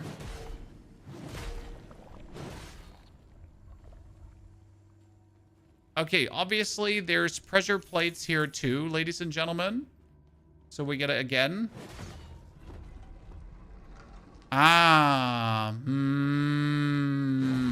It's one of these riddles where you have to shoot the one stone first and then the other stone. Because then if you shoot the other stone afterwards, it can poop against this one and then it can go over. This is one of the oldest riddles in like the history of riddles, right? Because like I don't know how, like I guess if you played many video games, you kind of have played this one so many times, right? Where it's about multiple sliding platforms and then you get to, you know, have the sliding platform slide and slide the other. Oh, hello there. Boom. Boom. Try me again. Boom. That's what I'm saying. If you don't like parrying, don't play this game. Because just like, look at how it trivializes this fight. Boom. Oh shit. He swingy dingy faked me. So what he does is he literally starts a swing, but actually doesn't swing. Right? So he goes for swing and then he goes behind the back. And he goes like, bop, bop. And you're like, what the fuck? Dave, I wasn't ready for that. No, why am I back at the start? No.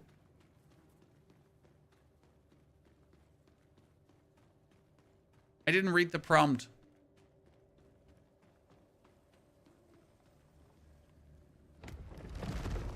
We're getting a Dead Man's Stone.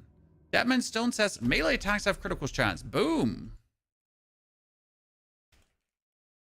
I gotta double check if these stones are exactly the same on in the review copy. It's gonna be my goal.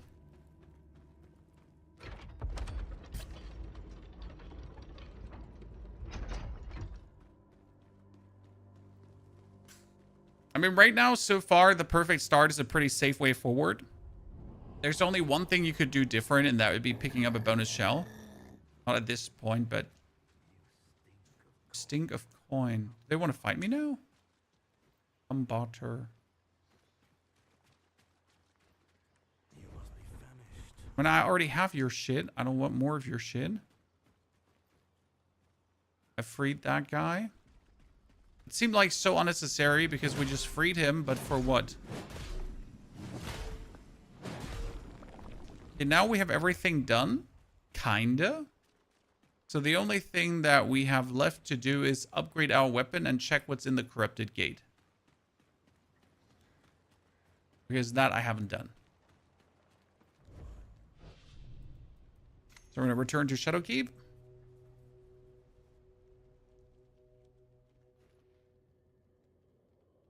And we're going to check how much money we have. And again, let me tell you, it is so important that you get your money, Chad.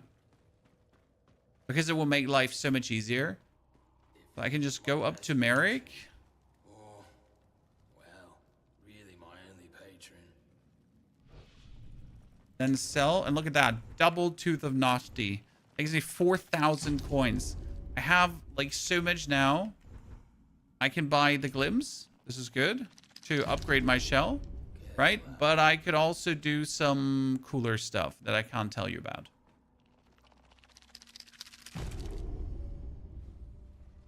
Money making life easier? Yeah, but by a magnitude, Lun.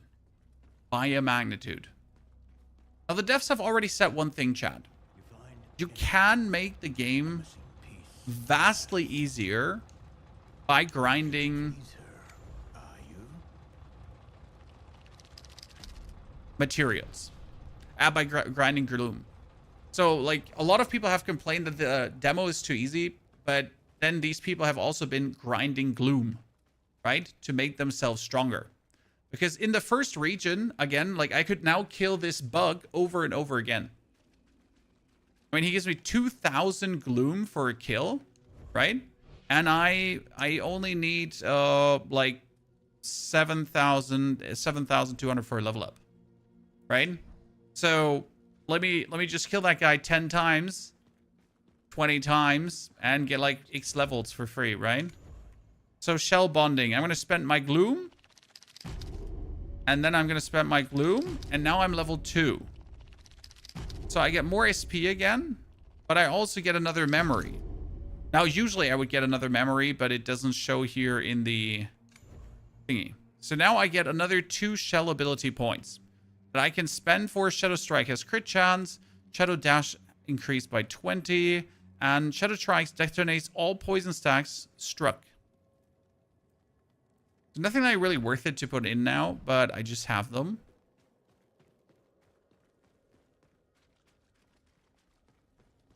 Yeah, always collect the bonus from the axe. That's true. The only thing I think that they could have done better is teleportation. Because the problem is that right now, in order to teleport, I have to go back up here to actually teleport, right? I cannot teleport by going to a... I cannot teleport by going to the beacon. Okay, that's the Mushroom Village, and this is our Mushroom Village at the Shadow Gate. Poison Shell is not very exciting. Wonder why they decided to put it in the demo. I think there's a very simple reason, more power, because it is just the first shell with, like, to get used to, if that makes sense. But it's an absolute like, how do I say this now? You're not supposed to keep this. Now, I will say that the Shadow Dash ability is really useful. You shouldn't underestimate the usefulness of the Shadow Dash ability.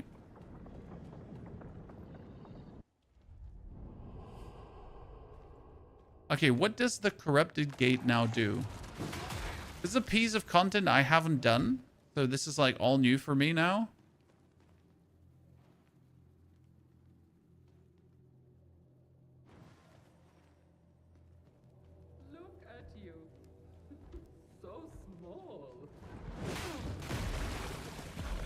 What?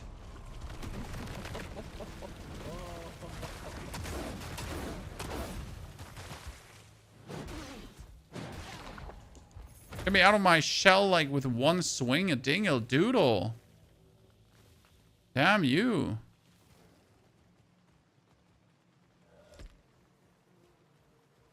This is the beta right now, but I do also have a review copy with full access.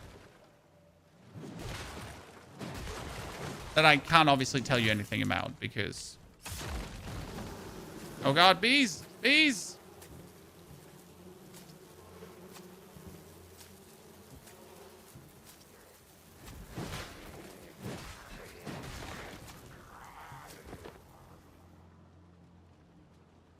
Why is it bees on the plane, Chad?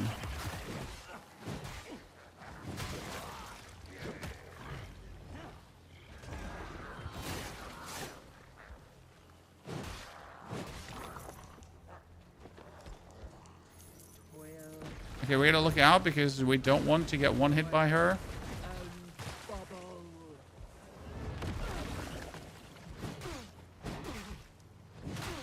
Is this a frog? Or is this a person with a frog mask?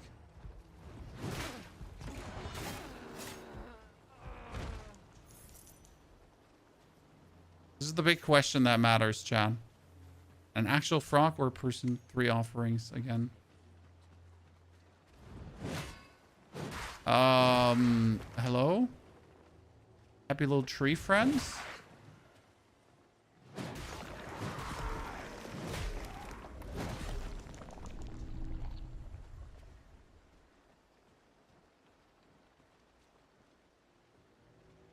Okay, I kind of want to attack her, but at the same time, like, attack him.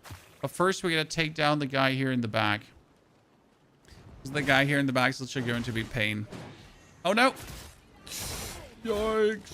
Yikes.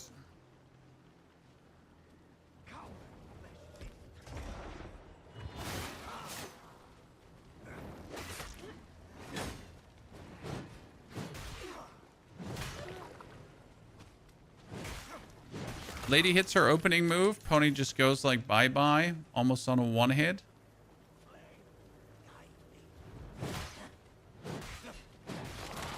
It's the crazy frog.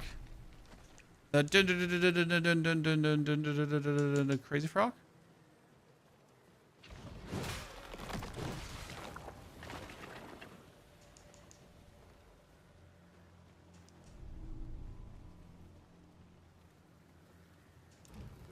Okay, 1 offering, 2 offering, 3 offering here. Boom. Let's go. Oh, the game is 100%. I am going to, like, this is what I'm going to spend my time with, 100%ing the game. Not even a question. Ranged attacks deal 150% increased stagger. Damn, that's good. I mean, these are, like, all upgrades that you can technically not miss. Unless you're really absolutely dense, right? Then you can probably miss that.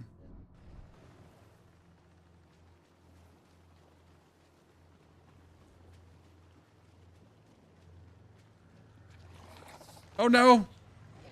What is that? Nah, nope. Nope. Not like weird spider monster dipshit. Whatever that was. Right? Just like a big nobody nope.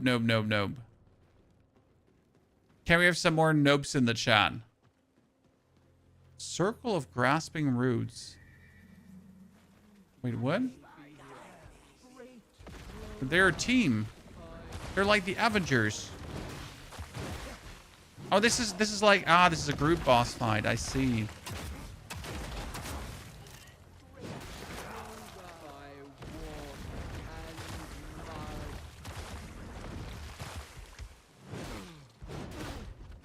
Oh. She boinked me.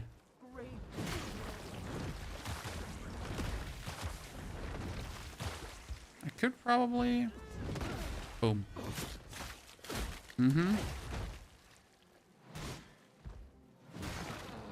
Done. Oh no! Whoa!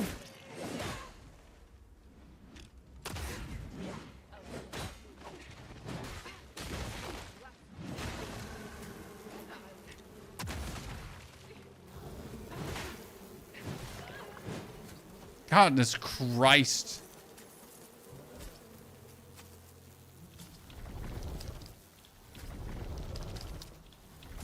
Please, could you stop being me? Almost get scared big time, dude. Reaction speed.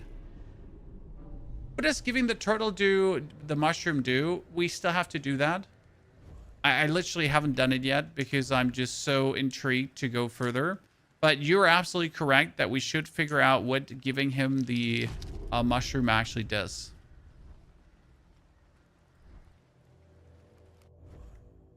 Where are we on the map? So I went through the Shadow Gate, and it pretty much put me like to a complete unknown area of the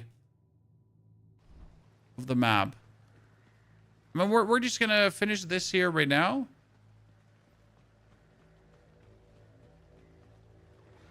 I'm too late to your stream. Oh, we're oh god, no, not that thingy again. We're just an hour in.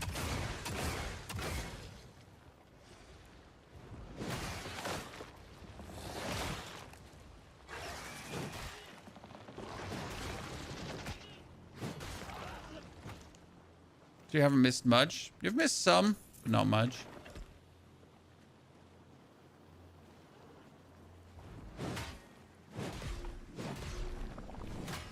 Whole area, maximum nuisance, enemy style. That's for sure. We got mushroom dudes. They explode on death.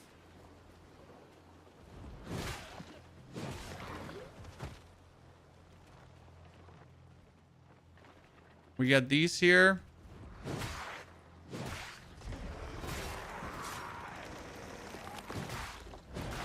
I wonder if they can eat you.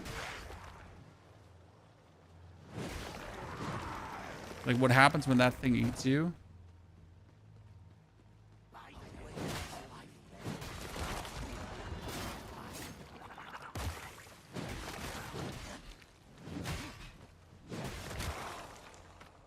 Okay, that one we can't interact with yet because we need to pretty much cleanse the corruption of the area and then we can interact with that thingy. So if I now clear out the next beacon, I reckon, then that would get cleared as well.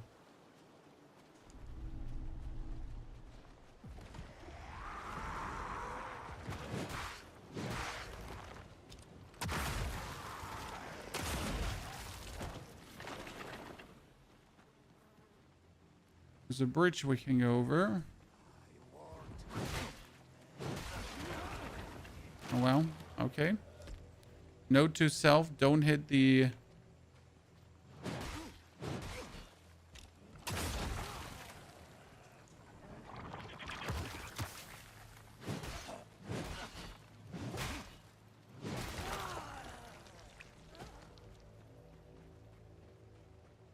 Now I'm asking myself, am I just backtracking in the wrong direction? Because I obviously could have gone further there, right? But I was way too interested. Oh, godness, I regret everything.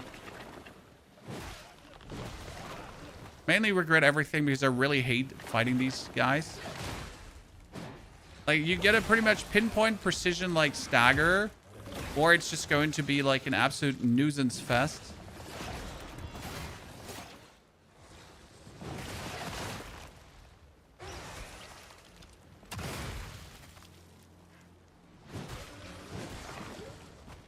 And I'm really not a fan of having to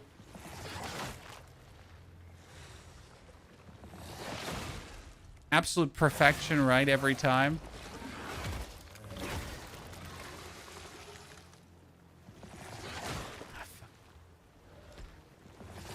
Oh my god.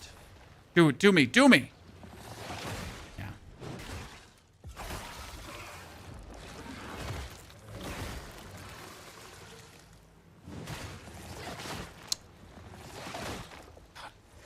I got this, I got this. Trust.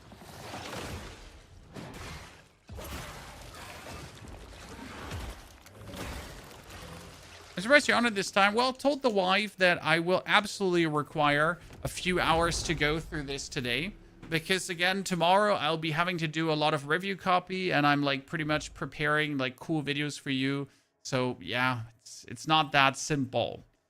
Okay, we got the Strike Stone. Each strike inflicts perforation. What does perforation do? So, perforation would be to leap high and plunge your weapon into the ground. So that one I can now equip if I wanted to. As an ability. LT and RT, but I need 70 resolve to actually use that. Okay, it was just for the Strike Stone here. This was like, this area exists for no other reason but to give us the Strike Stone. That's it. Then you can go back. That was why it was. Looks like a giant albino eel. Yes, that's what it is. A giant albino eel snake thingy with a tongue that can impale you.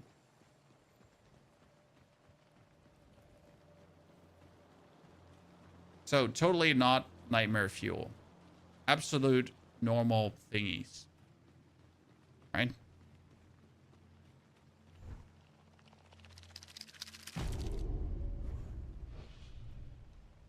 Lens beacon.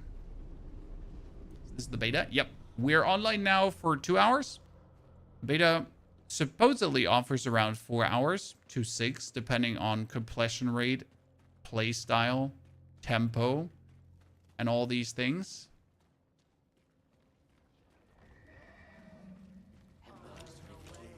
These barrels back there, you can actually shoot and explode. You know what? Let me try if I can just murder her. I've like developed a new hatred for the lady.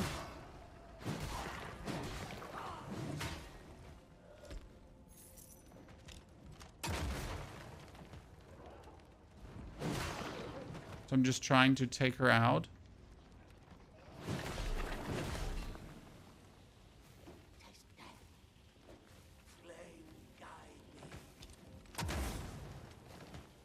Can I make them jump down?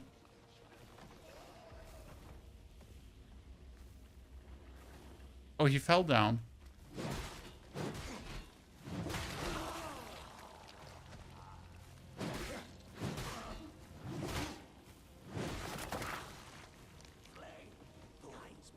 I think you should get back for the axe. For which axe? I have the axe. I mean the axe and the dagger thingy. I don't like them.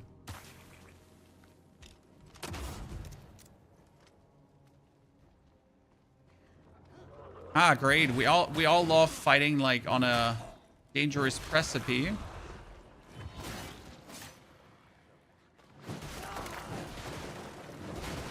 It's easy if you parry her.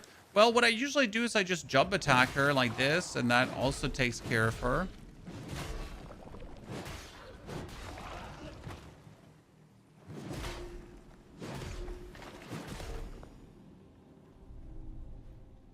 To laterite, that would be my next upgrade. Oh wow, there's so much laterite here.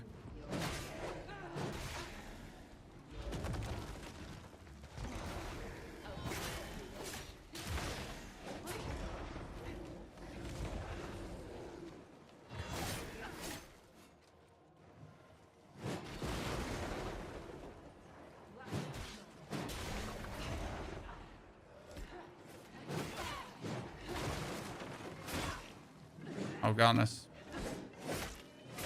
Yeah. It's like cool that you're not like permanently staggered, right? When they do a move, like you really have a good chance to counteract. You just gotta keep your cool, right? And once you keep your cool, you have all the time in the world. Q-Soul, thank you for the 68 centuries of Subber Dubbers. Q-Soul, so good to see you there, brother. Okay, more laterite. More snake-a-doodle.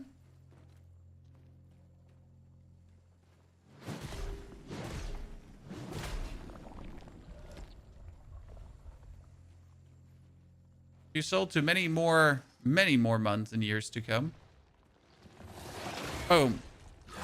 Oh, shit.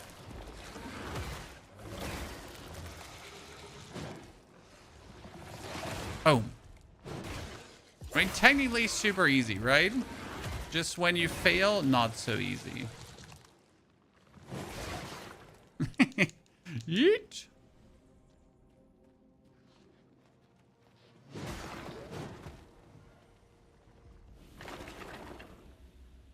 What are we getting here? A corroded stone. Okay, corroded stone says projectiles start dealing damage over time after hitting their target.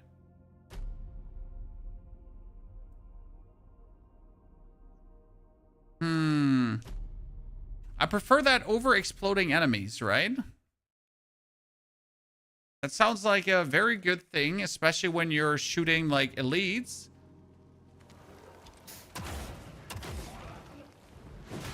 Because you can make sure that they just take more damage from a shot than they would expect to take, right?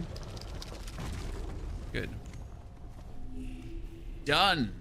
How's the game? Oh, the game is so brilliant. I am so much looking forward to showing you the full product on Monday. Right? And I have not finished the game, right? So I have my review copy, but I haven't finished the game. I just spent some time with it. Significant time, but far from finishing or anything like that. Okay, let's see what we got here. That's a boss, right? Wandering Shepherd.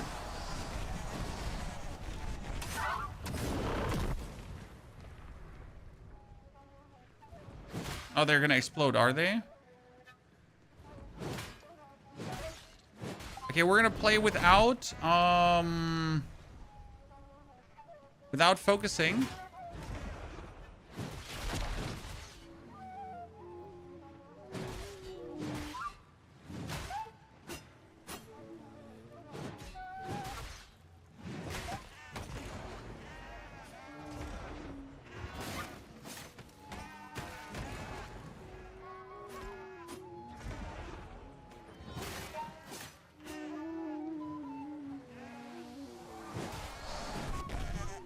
Uh-oh.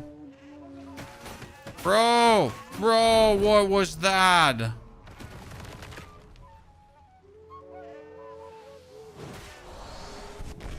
How do we avoid that? Oh god, no!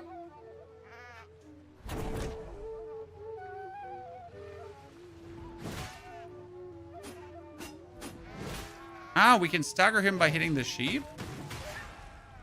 Interesting. He started making like weird noises. Chan. Tarblight trophy. Okay, what is this one? Consume to launch a heavy round that detonates above the target, scattering Ooh. Ooh. So I can do this, and then I can launch a Tarblight trophy if I wanted to. I see.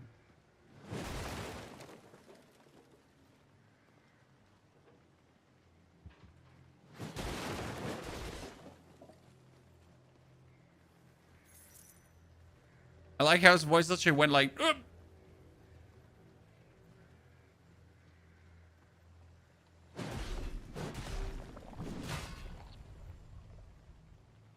Cool boss, but as you notice, not too difficult or impossible to do. The matron will not be. Forgotten crossbow. Okay, ladies and gentlemen, that is a new weapon. Merchant by... Let's see what the Forgotten crossbow can do. Probably a ranged thingy, I'd say.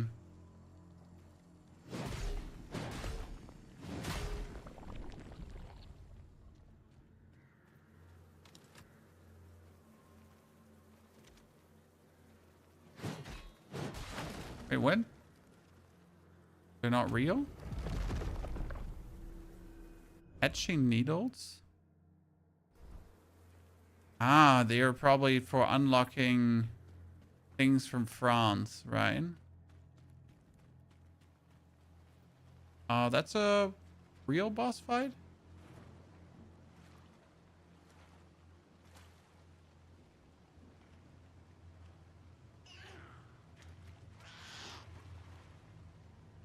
Vampire babies, Chad. Vampire babies and vampire mommy. Daddy? He has a cannon arm. Wait, he's shooting vampire babies at us with his cannon arm?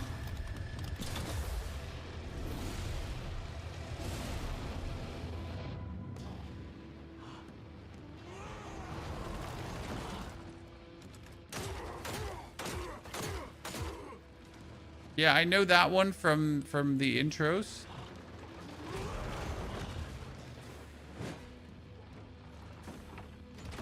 How do you block that guy?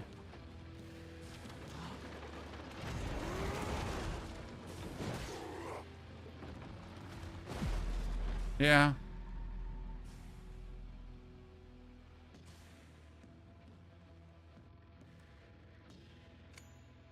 Interesting.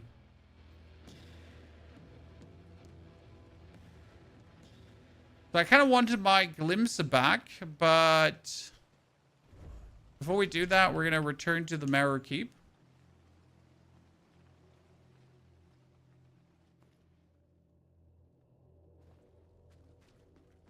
To talk to Franz. Because we just get something for upgrades, right? Q-Soul, thank you for the membership over on the YouTube as well. So appreciate you. Let's see it. Okay, etching needles. Her old teeth, so to speak. With these, she can pierce even the hardest rock, even tar stones. Well, let's get to it. She's got a real bite now. So, She could do a lot more. temper tar stones. So you can use your coins to upgrade them if they have the XP, right? So shattering stone does more stagger. Marksman stone does more. Ah, I can see. So you pretty much want to upgrade all of them, right?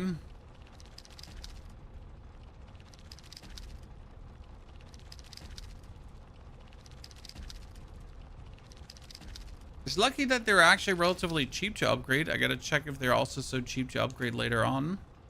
We can upgrade. We're missing a Ventrium, Chan. So +3 is the maximum I can have versus this boss.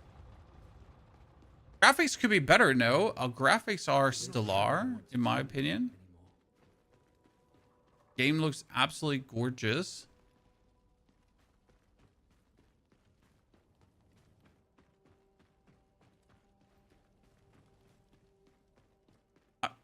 That being said, everything is relatively dark, so you might miss out on details because of darkness. And you could argue that that's less optimal than it is optimal.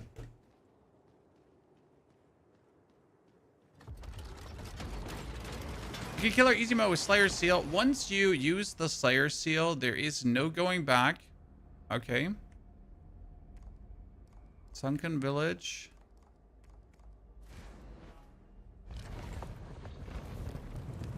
You lose all achievements.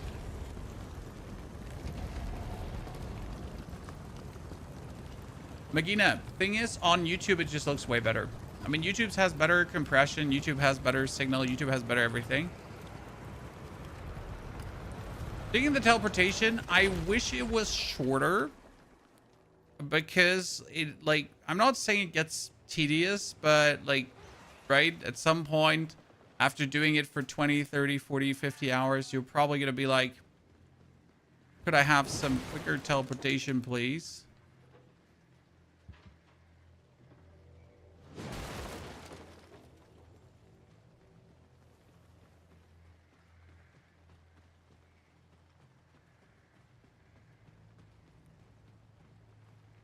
Intriguing that they decided to not put a teleport in front of the boss. See, now I can finally attack these. Before I couldn't. That was weird. Okay, how do we fight this one?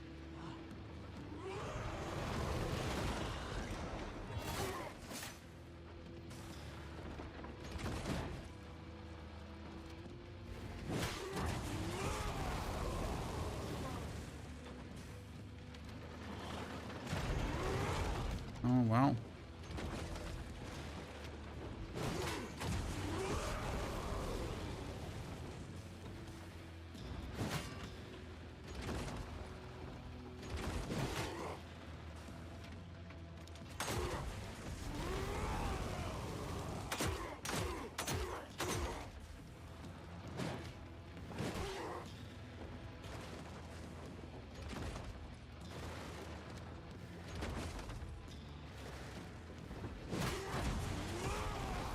Mm-hmm.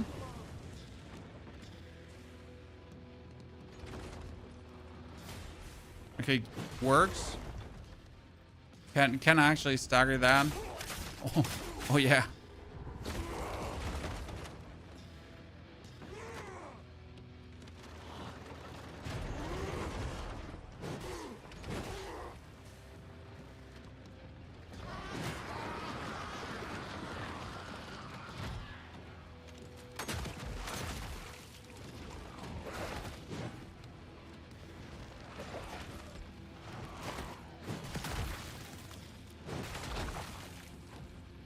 I'm pretty sure these tiny blood explosions are actually damaging me as well.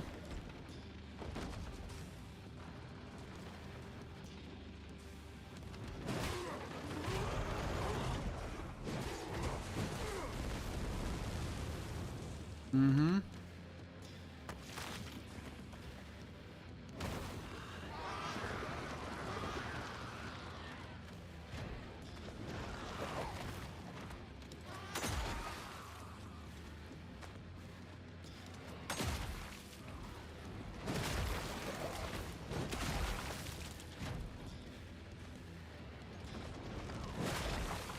Okay.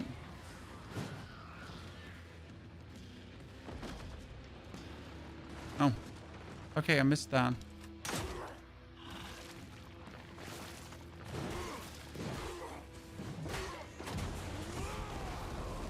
Easy.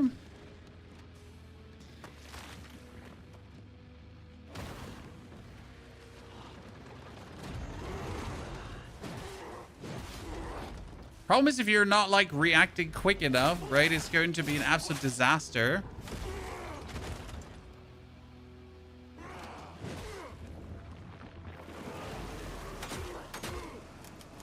Oh, what is that? Storm of bees? So is she like just pulling these out of her body?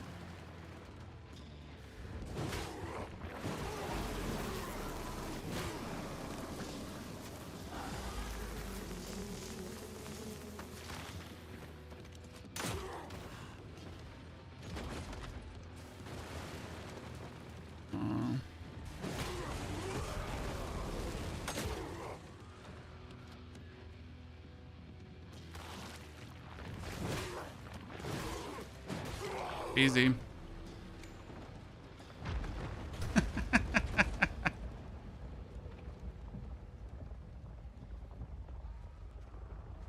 Oh, what? Over. Okay. Nice fight, honestly. I really like that. Level up before we go cleanse beacon.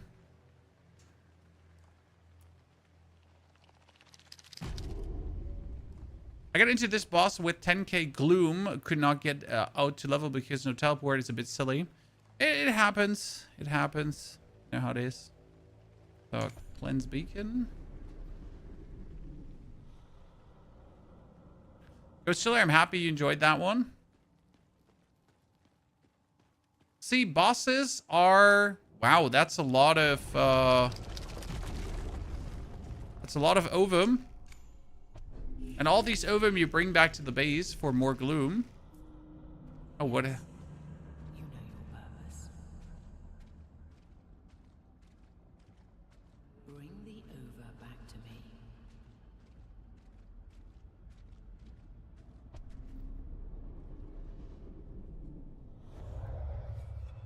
Oh. Well, that was the demo. It was supposed to last up to 4 hours. Now I just know that I'm an absolute demon, right, Chad? Now the answer is I know I'm an absolute demon.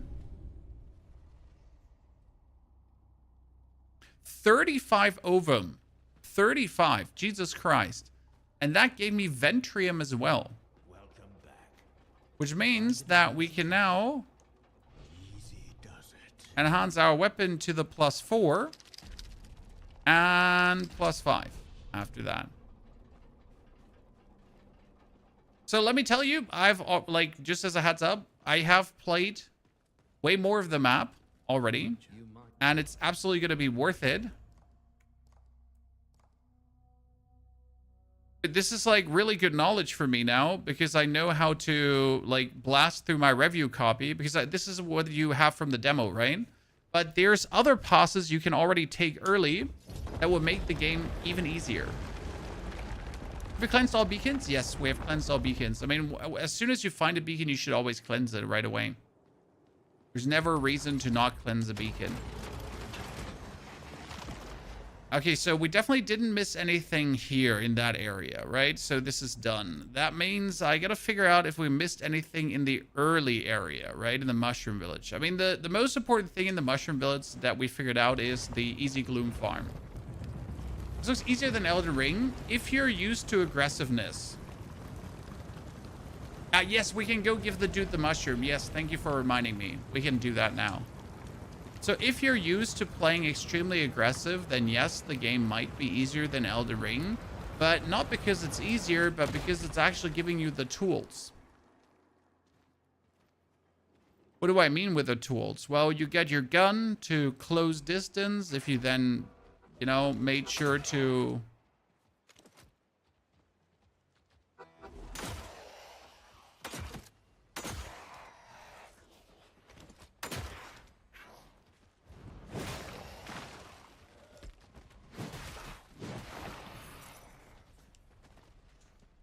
We then made sure to...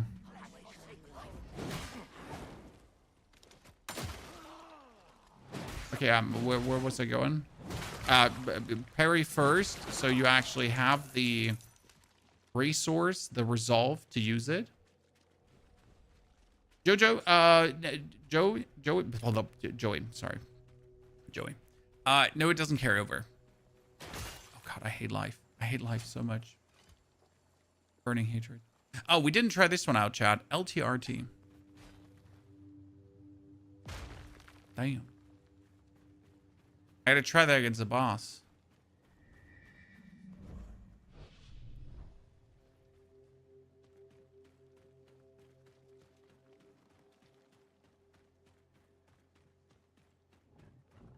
So there's the toady here.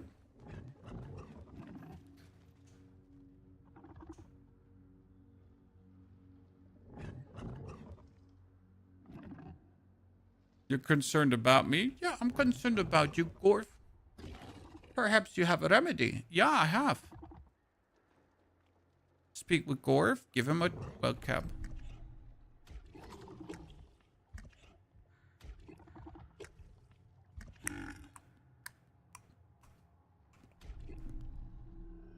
Marsh Pearl. What? That's 2,000 coins. That's so good.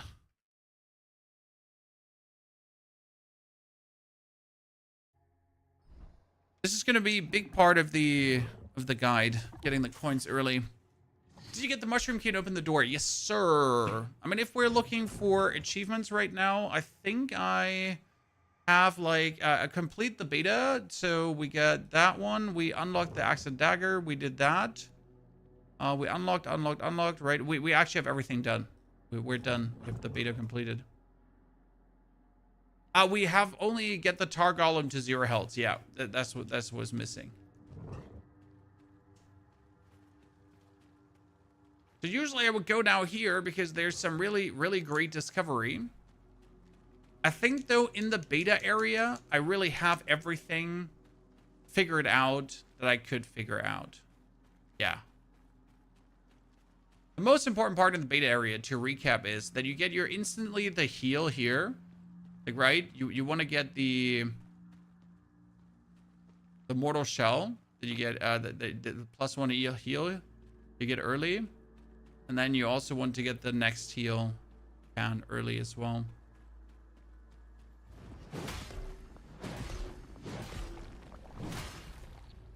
You're going to want to get yourself the map. That's also important. Because the map unlocks here the points, right? You get the rituals ground, the mushroom village, but the map shows you the gates, right? And it shows you the other gates that you probably have to cleanse.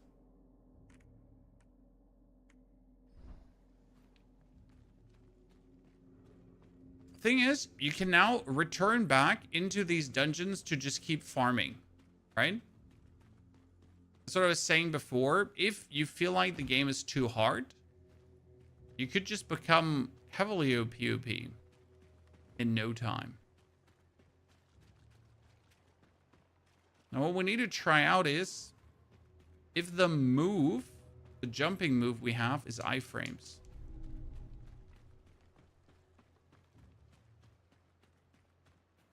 Right? So there's the lady here.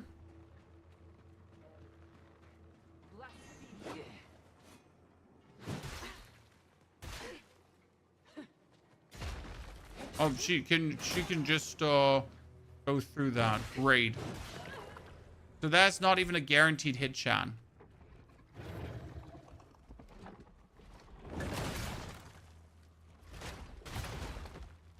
I mean, if it hits deadly.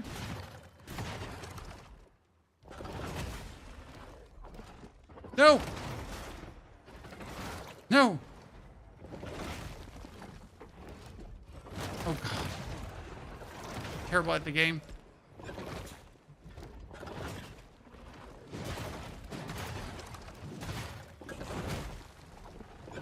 Note to myself. Shoot dude with crossbow. And he has 2,000 gloom for you.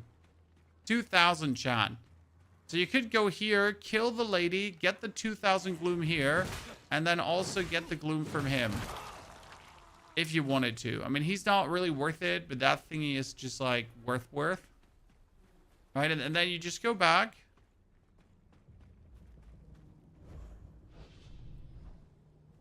And do it again.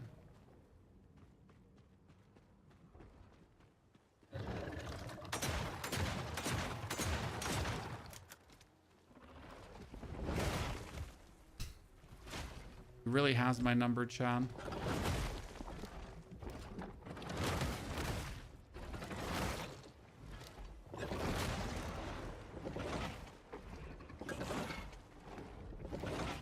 Okay.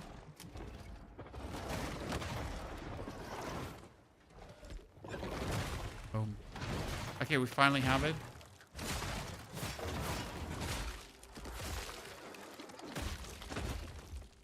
I'm gonna go back here in the review copy tonight and see if he's that easy also in the main game. Okay.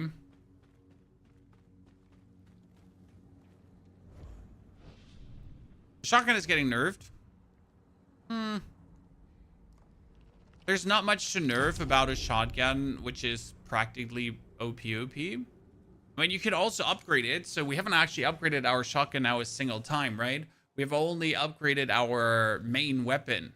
So that's something to actually look at.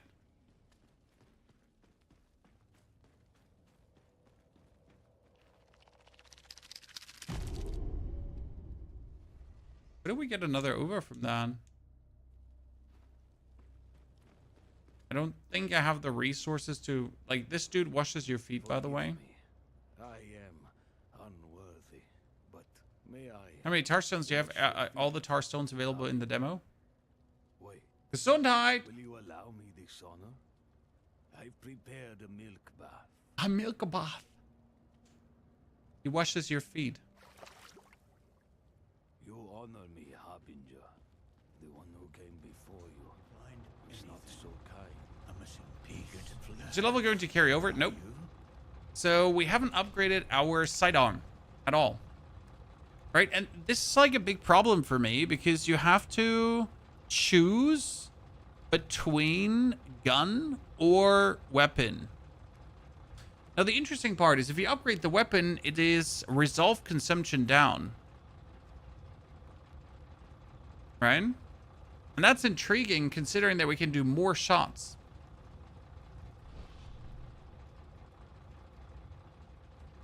Nothing is going to carry over. The only reason you're playing the demo is to pretty much have a better time on game release.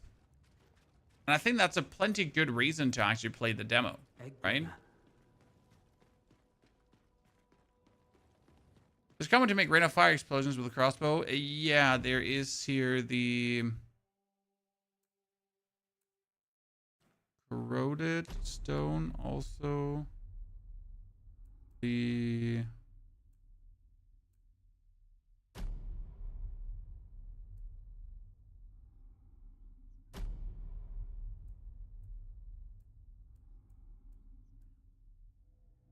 here the Tarp Light trophy, so we can do this and then right.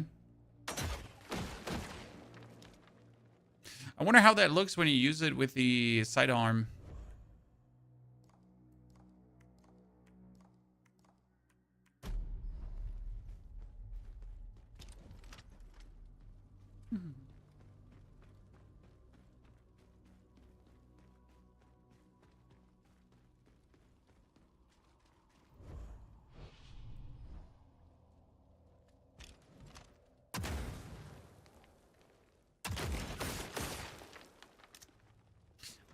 I would kindly like to see how efficient that is against the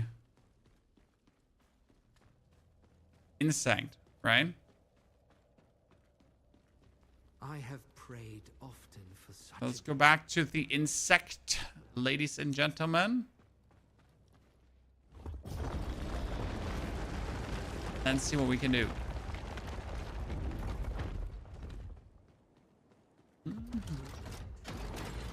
Oh, whoop. To the gate. To the gate. Sneak is broken. Just wait until you get more shells, my friend. There is much cooler stuff than sneak.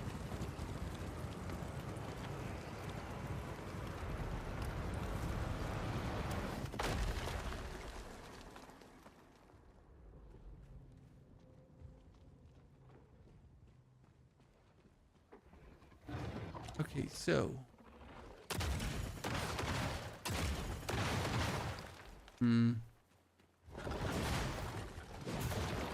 I mean, like, that was probably the most efficient way we've killed it so far. That being said, right?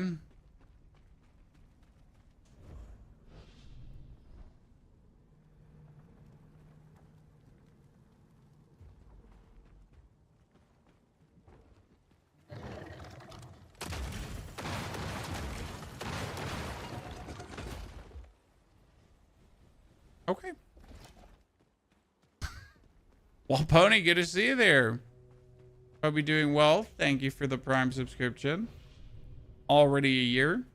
But what was the difference now? Why was it a crit? Chat, was it a crit?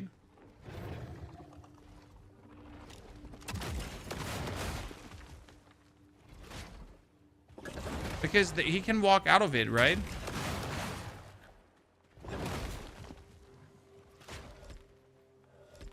Okay, let's see.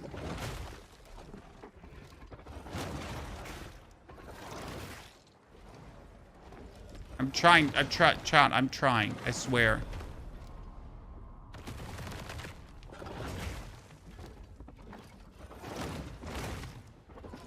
He's an absolute demon. And I'm also really bad at the game, as it seems. Yeah, now I got it. It always takes too many times to really get used to what he does. I feel like he's a hard opponent. They're very heavy. So, like, you have seals. Okay, chat? Seals. We have 3 seals to choose from. We got the infinite seal. That one is guarding. Sorry. We have the untarnished seal. That one is perfect guard. So instead of now going for this parry dagger up, you go for a normal guard. And you can also actually normal guard. So like here, see, she's going to try to impale me. And then I can block. So normally, right here, just that. Also, the block timing is even more forgiving. Right? So if I will try to... Right? If I try to parry her, it's like I'm gonna have the easiest time in the world parrying her. Like genuinely the easiest time in the world. Now then you get the perfect parry seal, which is obviously a bit tighter timings, but it just does more break damage, right? And then you got Vatra's seal. Vatra's seal is super interesting for boss fights.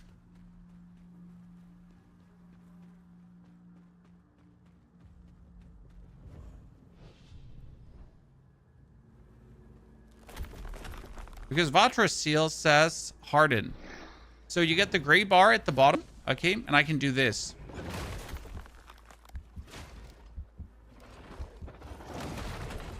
See? He's not going to hit me in that moment. I can literally eat a hit. Any hit I want to. See, I'm like, boom. And it also does stagger to him. Okay, so now I can do this again. Boom. And then... boom again.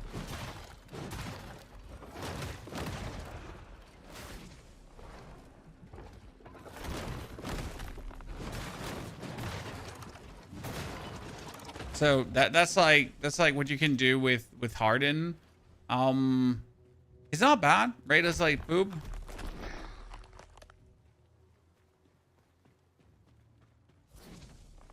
You can literally decide what you use for each scenario, right? What is it you like the most?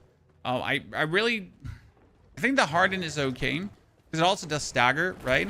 I'm not sure when it does stagger, like if you have to time it perfect, like a dodge, like a parry. Let's try that out. Like when does it actually do? Like, you know, stagger.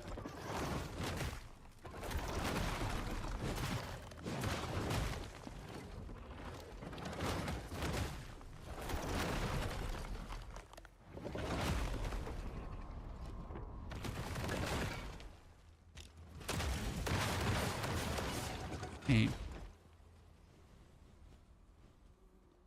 Yeah, like we gotta see like where you actually get the. I would assume if you use it like a parry, then it should also give you the. Let's try it against the sister. Kill him quick.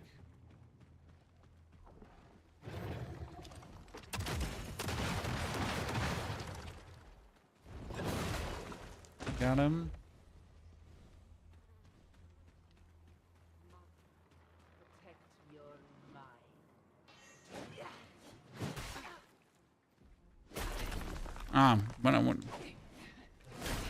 When I press forward, when I press forward while doing it, then it actually, okay, let's see that. So you gotta hold forward while you're hardening, and then it staggers.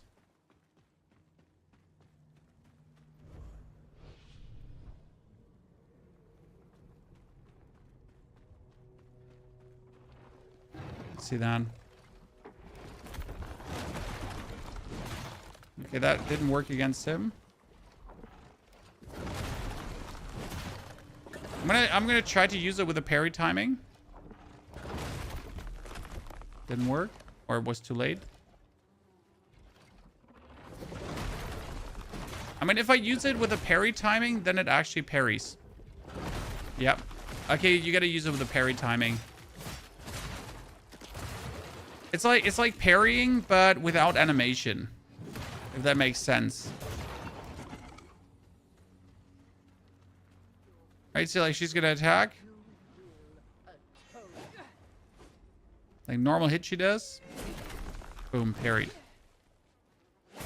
Boom, parried. Harden might be OP.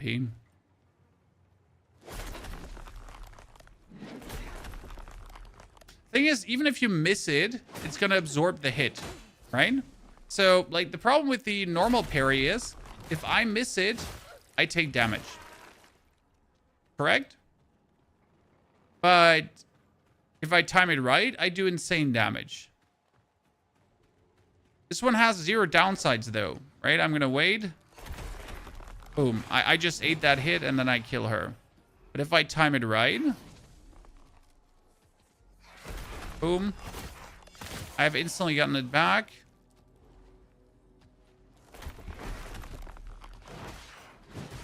Pulled it too early out.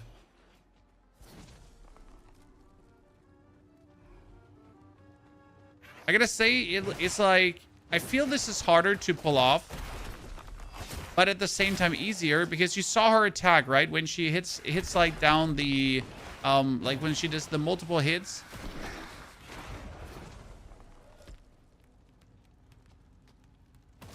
So like I can just in between just easily get this off. I mean, I gotta say I really prefer the. I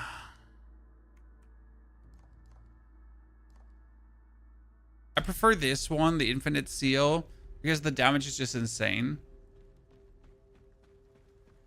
But the Harden, like, I guess the Harden is for people who are scared. Right? That's the best way to say it. If you're new to pairing, if you're new to doing this, just use the Harden, right? Don't bother with the timing. See, like, how easy it is to miss that with the Harden. This could have not happened, right? See.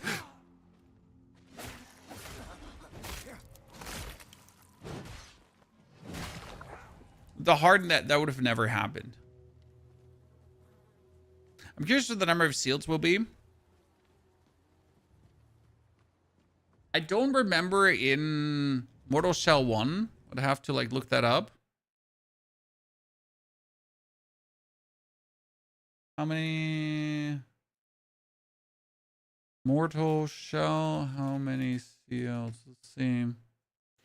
Mortal Shell 1 used to have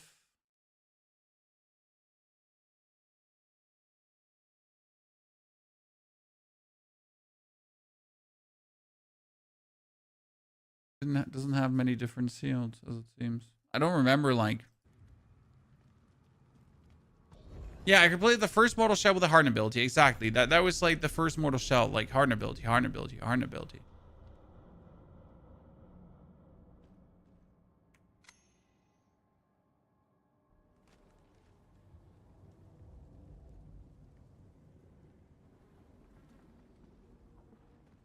I mean, the easiest thing you could do is this. So if you want super easy mode, guys, you're going to equip this seal here. This is the Slayer seal. And I'm going to just put it on, okay? It says sidearms deals break damage. Some health and resolve are restored when riposting an enemy in a glorious manner. Which means, now with the Slayer seal on... Right?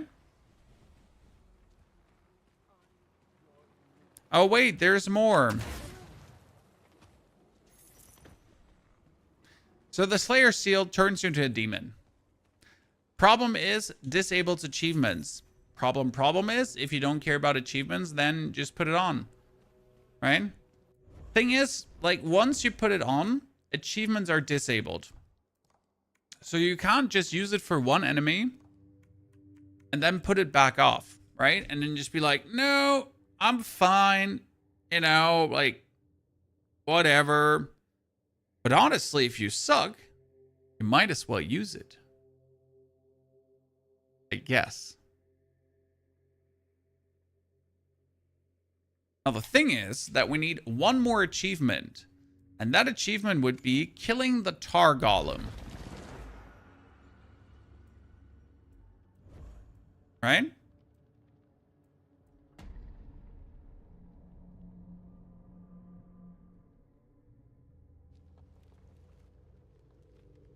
I think I should be able to just run through to him.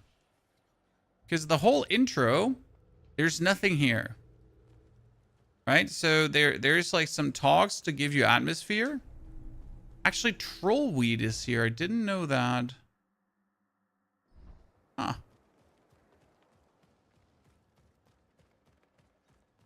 There's always something to find. I need my achievements. The Slayer seal is just really for people who cannot beat the game otherwise, but really want to beat the game.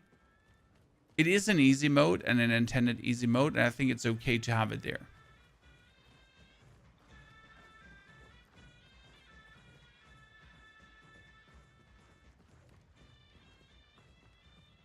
Please, don't hurt Navi. Fetch the bucket. Ready to die. Please. So, like, you can just skip all of this. No conversations, nothing. It's time to claim what's yours.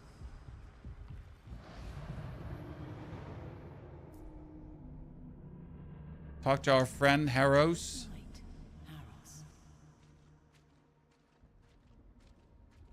He was once like any mortal,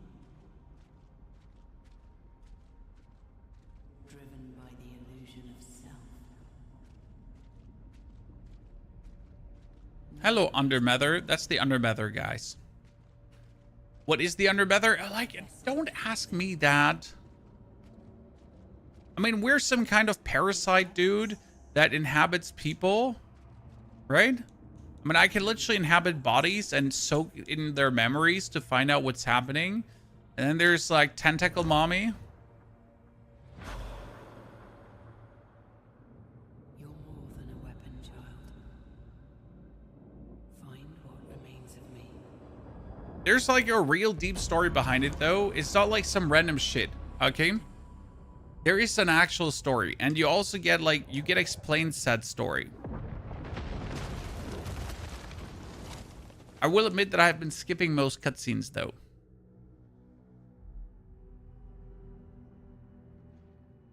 Main reason is focus on gameplay. So I don't actually recommend what I'm about to do, okay, ladies and gentlemen? So I'm about to just rush through the intro.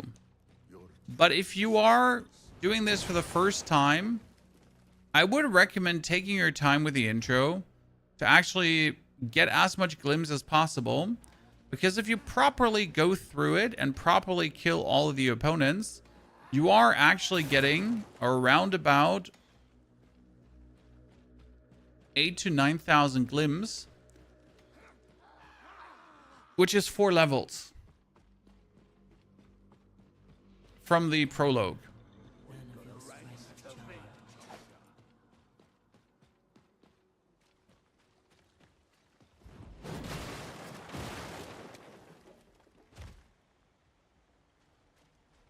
Can I ignore the beacon? No, I cannot ignore the beacon.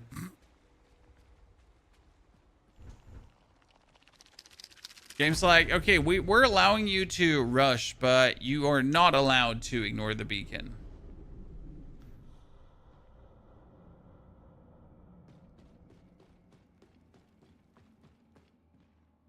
Do you think there will be gamers that don't pick up this chest? Because if you don't pick up this chest, you're never going to be able to upgrade your weapons. Do you think people will miss that?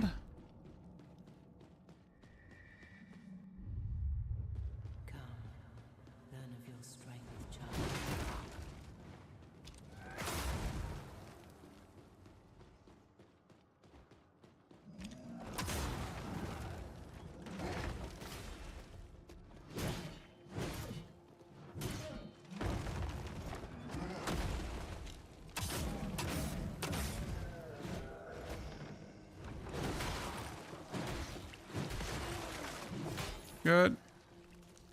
Speed, momentum, violence. Cleanse corruption. Take over. Return to service. Have you met people? Yes, there are people in this world that you will meet throughout your journey. There's a well cap. I've been missing that well cap before. So you are there are actual people in this world, and you do meet actual people. This is what I mean. Like, this game has also like no hit speed run potential, as you can just run through it.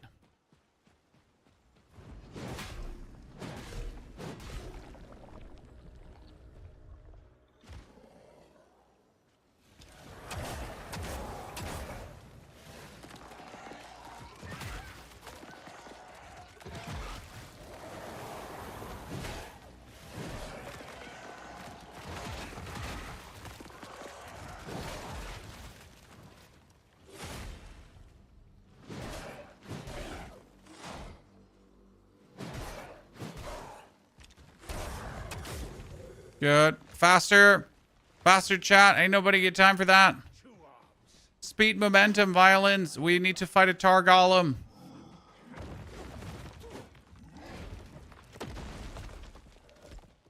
Out of my way, nerds. Bitch, no, don't shoot me.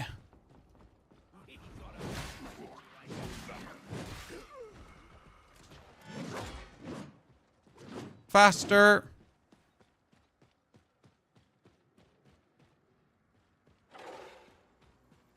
Leave me alone, stupid thingy.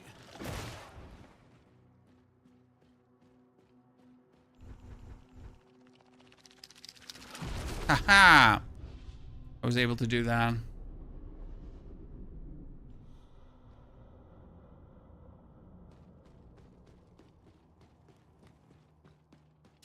Like, I feel like they should have let this away. Right? You get into a dungeon, and the first thing you do is you always go down a elevator. Now, I don't understand why they decided that that's the thing you should do every single dungeon, right? It's like every single dungeon. It's such a small thing, but it's still like, after I've been then in 30 dungeons, I don't want to, you know, go down the elevator anymore.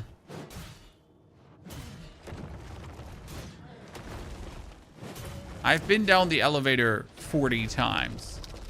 Yeah, could have stairs, could have latch, Bodo, could have just led right into the dungeon. But why does it gotta be like this pre-room? I guess the intention behind it could be that they can literally just keep the one pre-room asset and that's it. Just think about it, like, it's always the same pre-room asset into the elevator, right? Right? They don't have to like somehow design it different. It's always just that.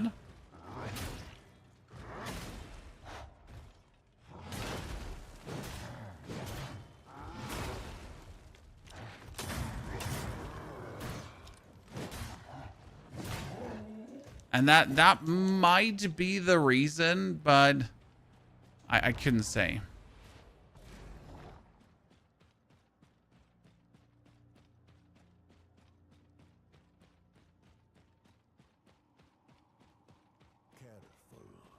Cost or lazy? Nah, the project is really like a well done one. Saying lazy seems disingenuous.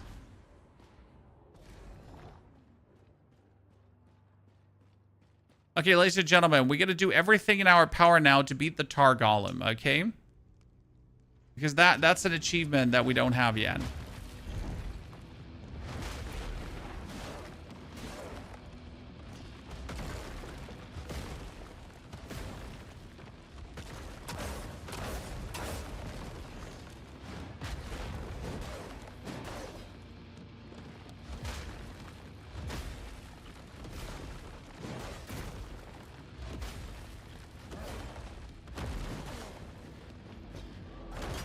Mm-hmm.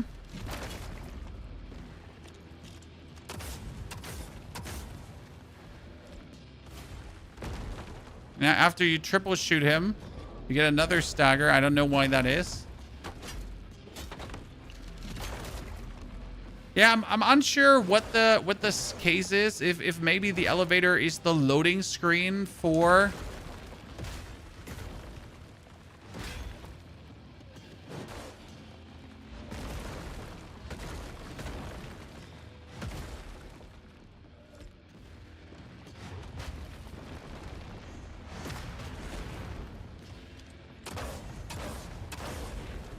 Right, is the elevator maybe the loading screen for the whole dungeon area always?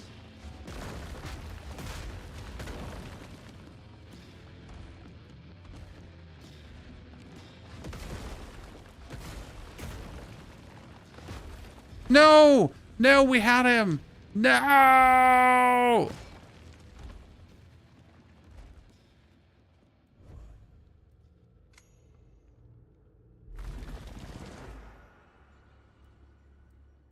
No! So close. When the old prisoner broke his bond. I say like loading screen makes the most sense from all the options that you have. So you only have like one shot at it. The thing is that you don't have your shell, right? So you only have your one life. And when that gets hit out, then you're not getting anywhere.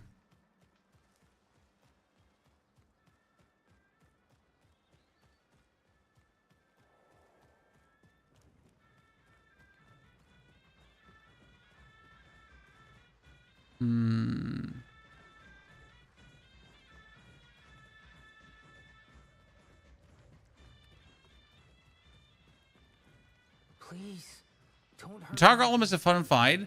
The thing is, the Tar Golem is an absolute monster. What makes me sad is that you can't actually kill him, right? So even if you win the fight against the Tar Golem, it doesn't change the outcome. And I feel like that's a miss on their side, because Souls games, there are a couple of Souls games who have this very hard boss fight at the beginning, right? But they actually give you something if you beat it. So you got this in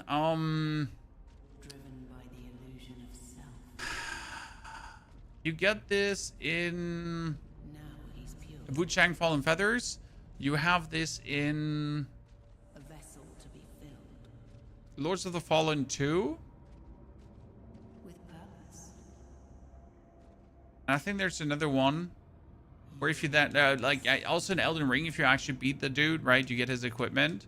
So there is like, I like when you get something for beating the first boss. I feel like you should, like, perseverance should be rewarded. That being said, this is not a hard first boss, right? If I think about like the dude in Elden Ring, right?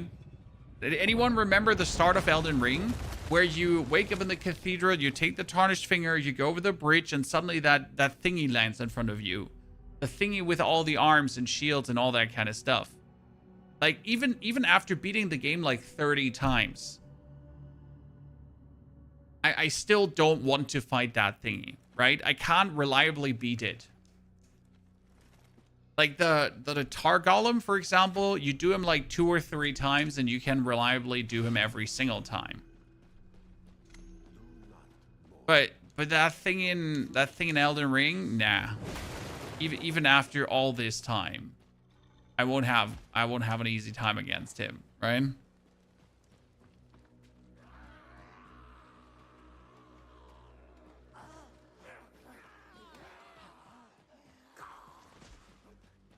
Or the thingy in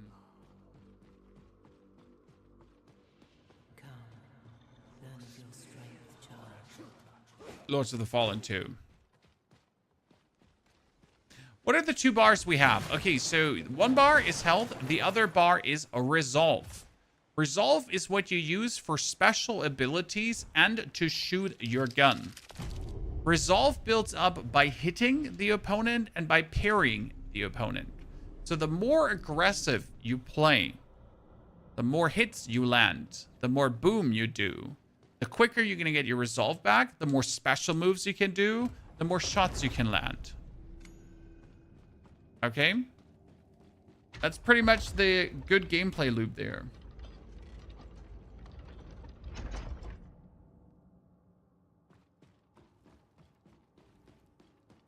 So right now I'm going to pull out my gun. He's going to lift his shield. And we shoot him. Right, now we have 1 more shot left in the tank. Good. Then we're going to hit him and see my bar fills up. Then we're going to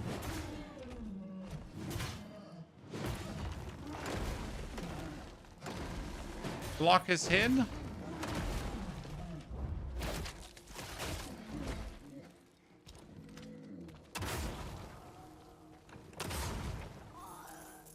Take them all down very easy.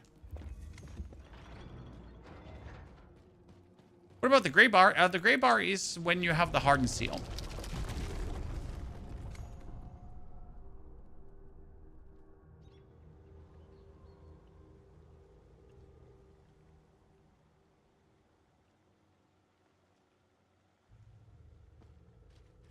Oh, let's heal ourselves.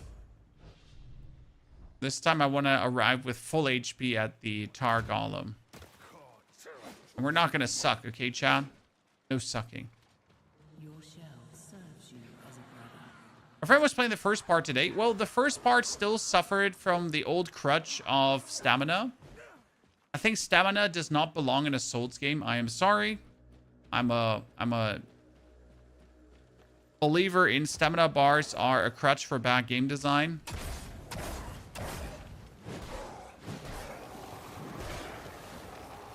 And we're better off not having stamina bars.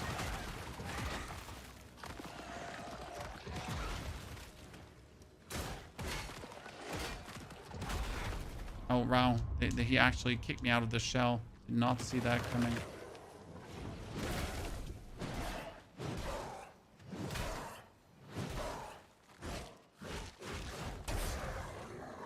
Good. Yeah, stamina bars are like a thing of the past. Like, I prefer if the game gives me the freedom to act and doesn't restrict me. I think it's a trademark of the good Souls games of late that actually did not go with the stamina bar. Because often, like, the deeper you get into a Souls games, the less obsolete the stamina, or the more obsolete the stamina bar also becomes. Because, like, in Lies of P, for example, you get to the point where you just don't care that you have a stamina bar, because you get so much stamina regeneration that it doesn't matter, right? Same like kind of for Elden Ring to a degree.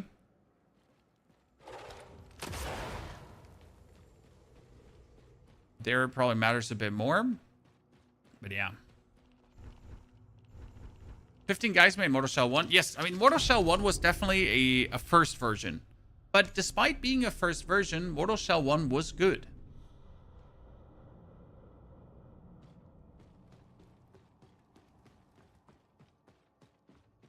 Kupi, unlimited attacks off the rip is not true.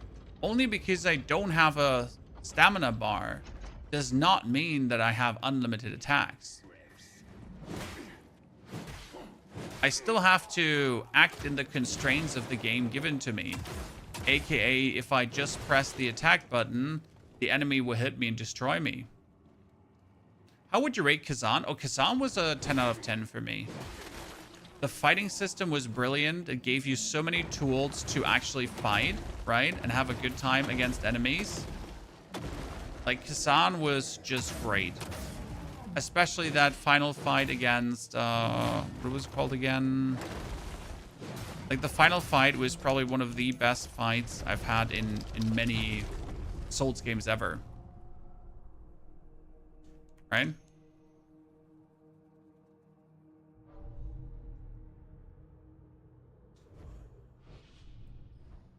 And I'll be honest, if you think a stamina bar is actually making a game harder because it's putting like a fake constraint on you, yeah, sure, in the beginning, when you just start the game, the stamina bar is probably a limiting factor, but less so as the game then goes on. And that kind of makes it then be completely obsolete, because why have it then in the first place in the game if it anyways doesn't do anything? Right?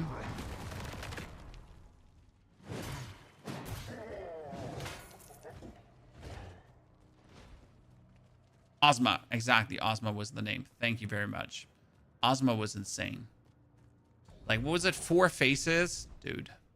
And you gotta consider that Kazan had even more things going on, because Kazan had parries, but Kazan also had clash. That was, you could parry, but you could also then hit the enemy in the moment where he tries to attack you. And then you kind of like clash with him. So it was kind of like a parry, but it wasn't a parry. It was different. Oh, and then you could also like repose their special moves. So there are like 3 ways how you could counter enemies' attacks. And if you mastered all 3, you were an absolute demon.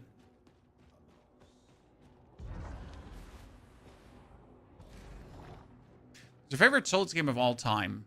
And I want to say Elden Ring, but I will say that Lies of P has just my heart because of all the systems in the game.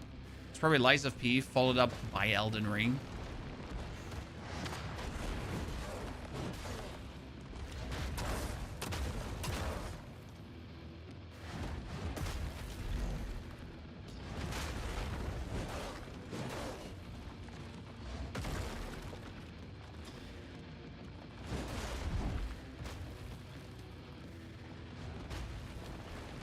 I also want to like kind of rate Bloodborne really highly, but I also never want to play the game ever again.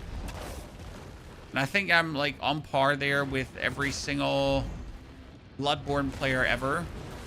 They love the game, but it's a very masochistic game to play.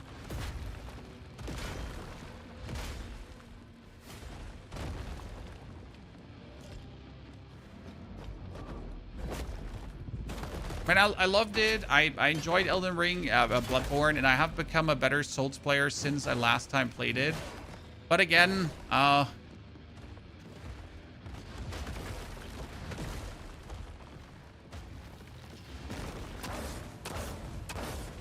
should actually stagger him.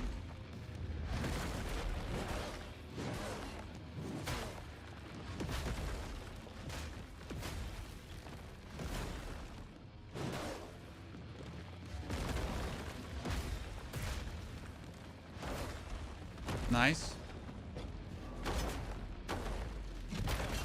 And now we're gonna...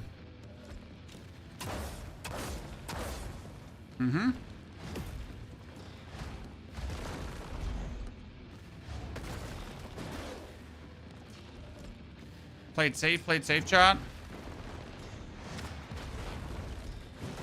Woo! Achievement unlocked. Still happens, right? Bloodborne is overhyped. It's a great game, but people glaze it way too much. I personally don't think so, because it was at the time of its kind, the first. to really give you the tools to actually fight more double with the stagger shots and the counter shots and all that kind of stuff, right? So that's something you hadn't seen to that point, and it's still... The problem is that Bloodborne never got an update, right? A proper update, a remaster. Because a Bloodborne remaster nowadays, with a lot of the features from the games today put into it, would certainly be absolutely brilliant. Right, I don't think we have to discuss that. That would be, like, super cool. I mean, for example, Sekiro is also a great game, but it would never land in my top 3. I've had the greatest time with Sekiro ever, right? I played the game through. I beat the Dragon Saint Ishinashina. But guess how many times I played through Sekiro? One single time. I mean, it was a brilliant game. It was fantastic. I loved it. But would I touch it again? Absolutely not. Right? It was good for one time. How many times did I play Elden Ring? 20. How many times did I play Lies of P? I think 6 or 7 times so far. For the Platinum Trophy. And these things matter, right? When you think about it. Like, how is the actual real replayability for a normal person, not just for people who, like, you know, not just for people who lost all control over their life.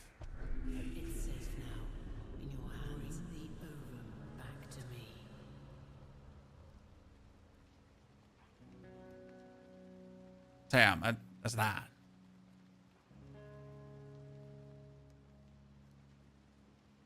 You know how many times you played Non? Gamer.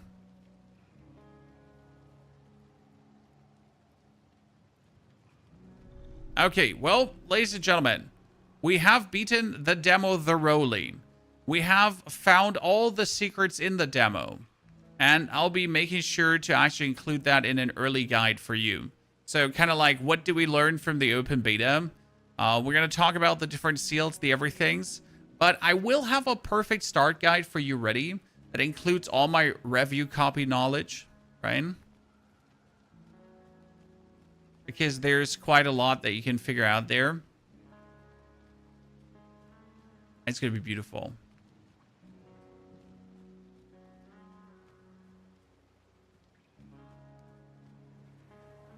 So, ladies and gentlemen, thank you for being here with me tonight. I hope you enjoyed the Mortal Shell open beta. I will play through this whole game. We'll unlock every shell. We'll get every weapon. We get all the things together. We're going to talk about all the seals. We're going to try to make cool, fun builds. We're going to use all the abilities. I mean, the coolest thing that I've seen so far was really the Death Raining from Above ability. So that one is just brilliant. I think it should probably... That should probably be the first thing I unlock, right? If I would play again, I would try to rush for that because that was so cool. But in order to rush for that, I would have to make it to the goat boss, right? But if we make it to the goat boss, we'd literally get this. And that trivializes everything from that point on. That's going to be so cool. So, thank you very much, chat. Love to have you here. More tomorrow. And then on Monday, Mortal Shell 2 the whole way. Okay? Take care. Have a good one.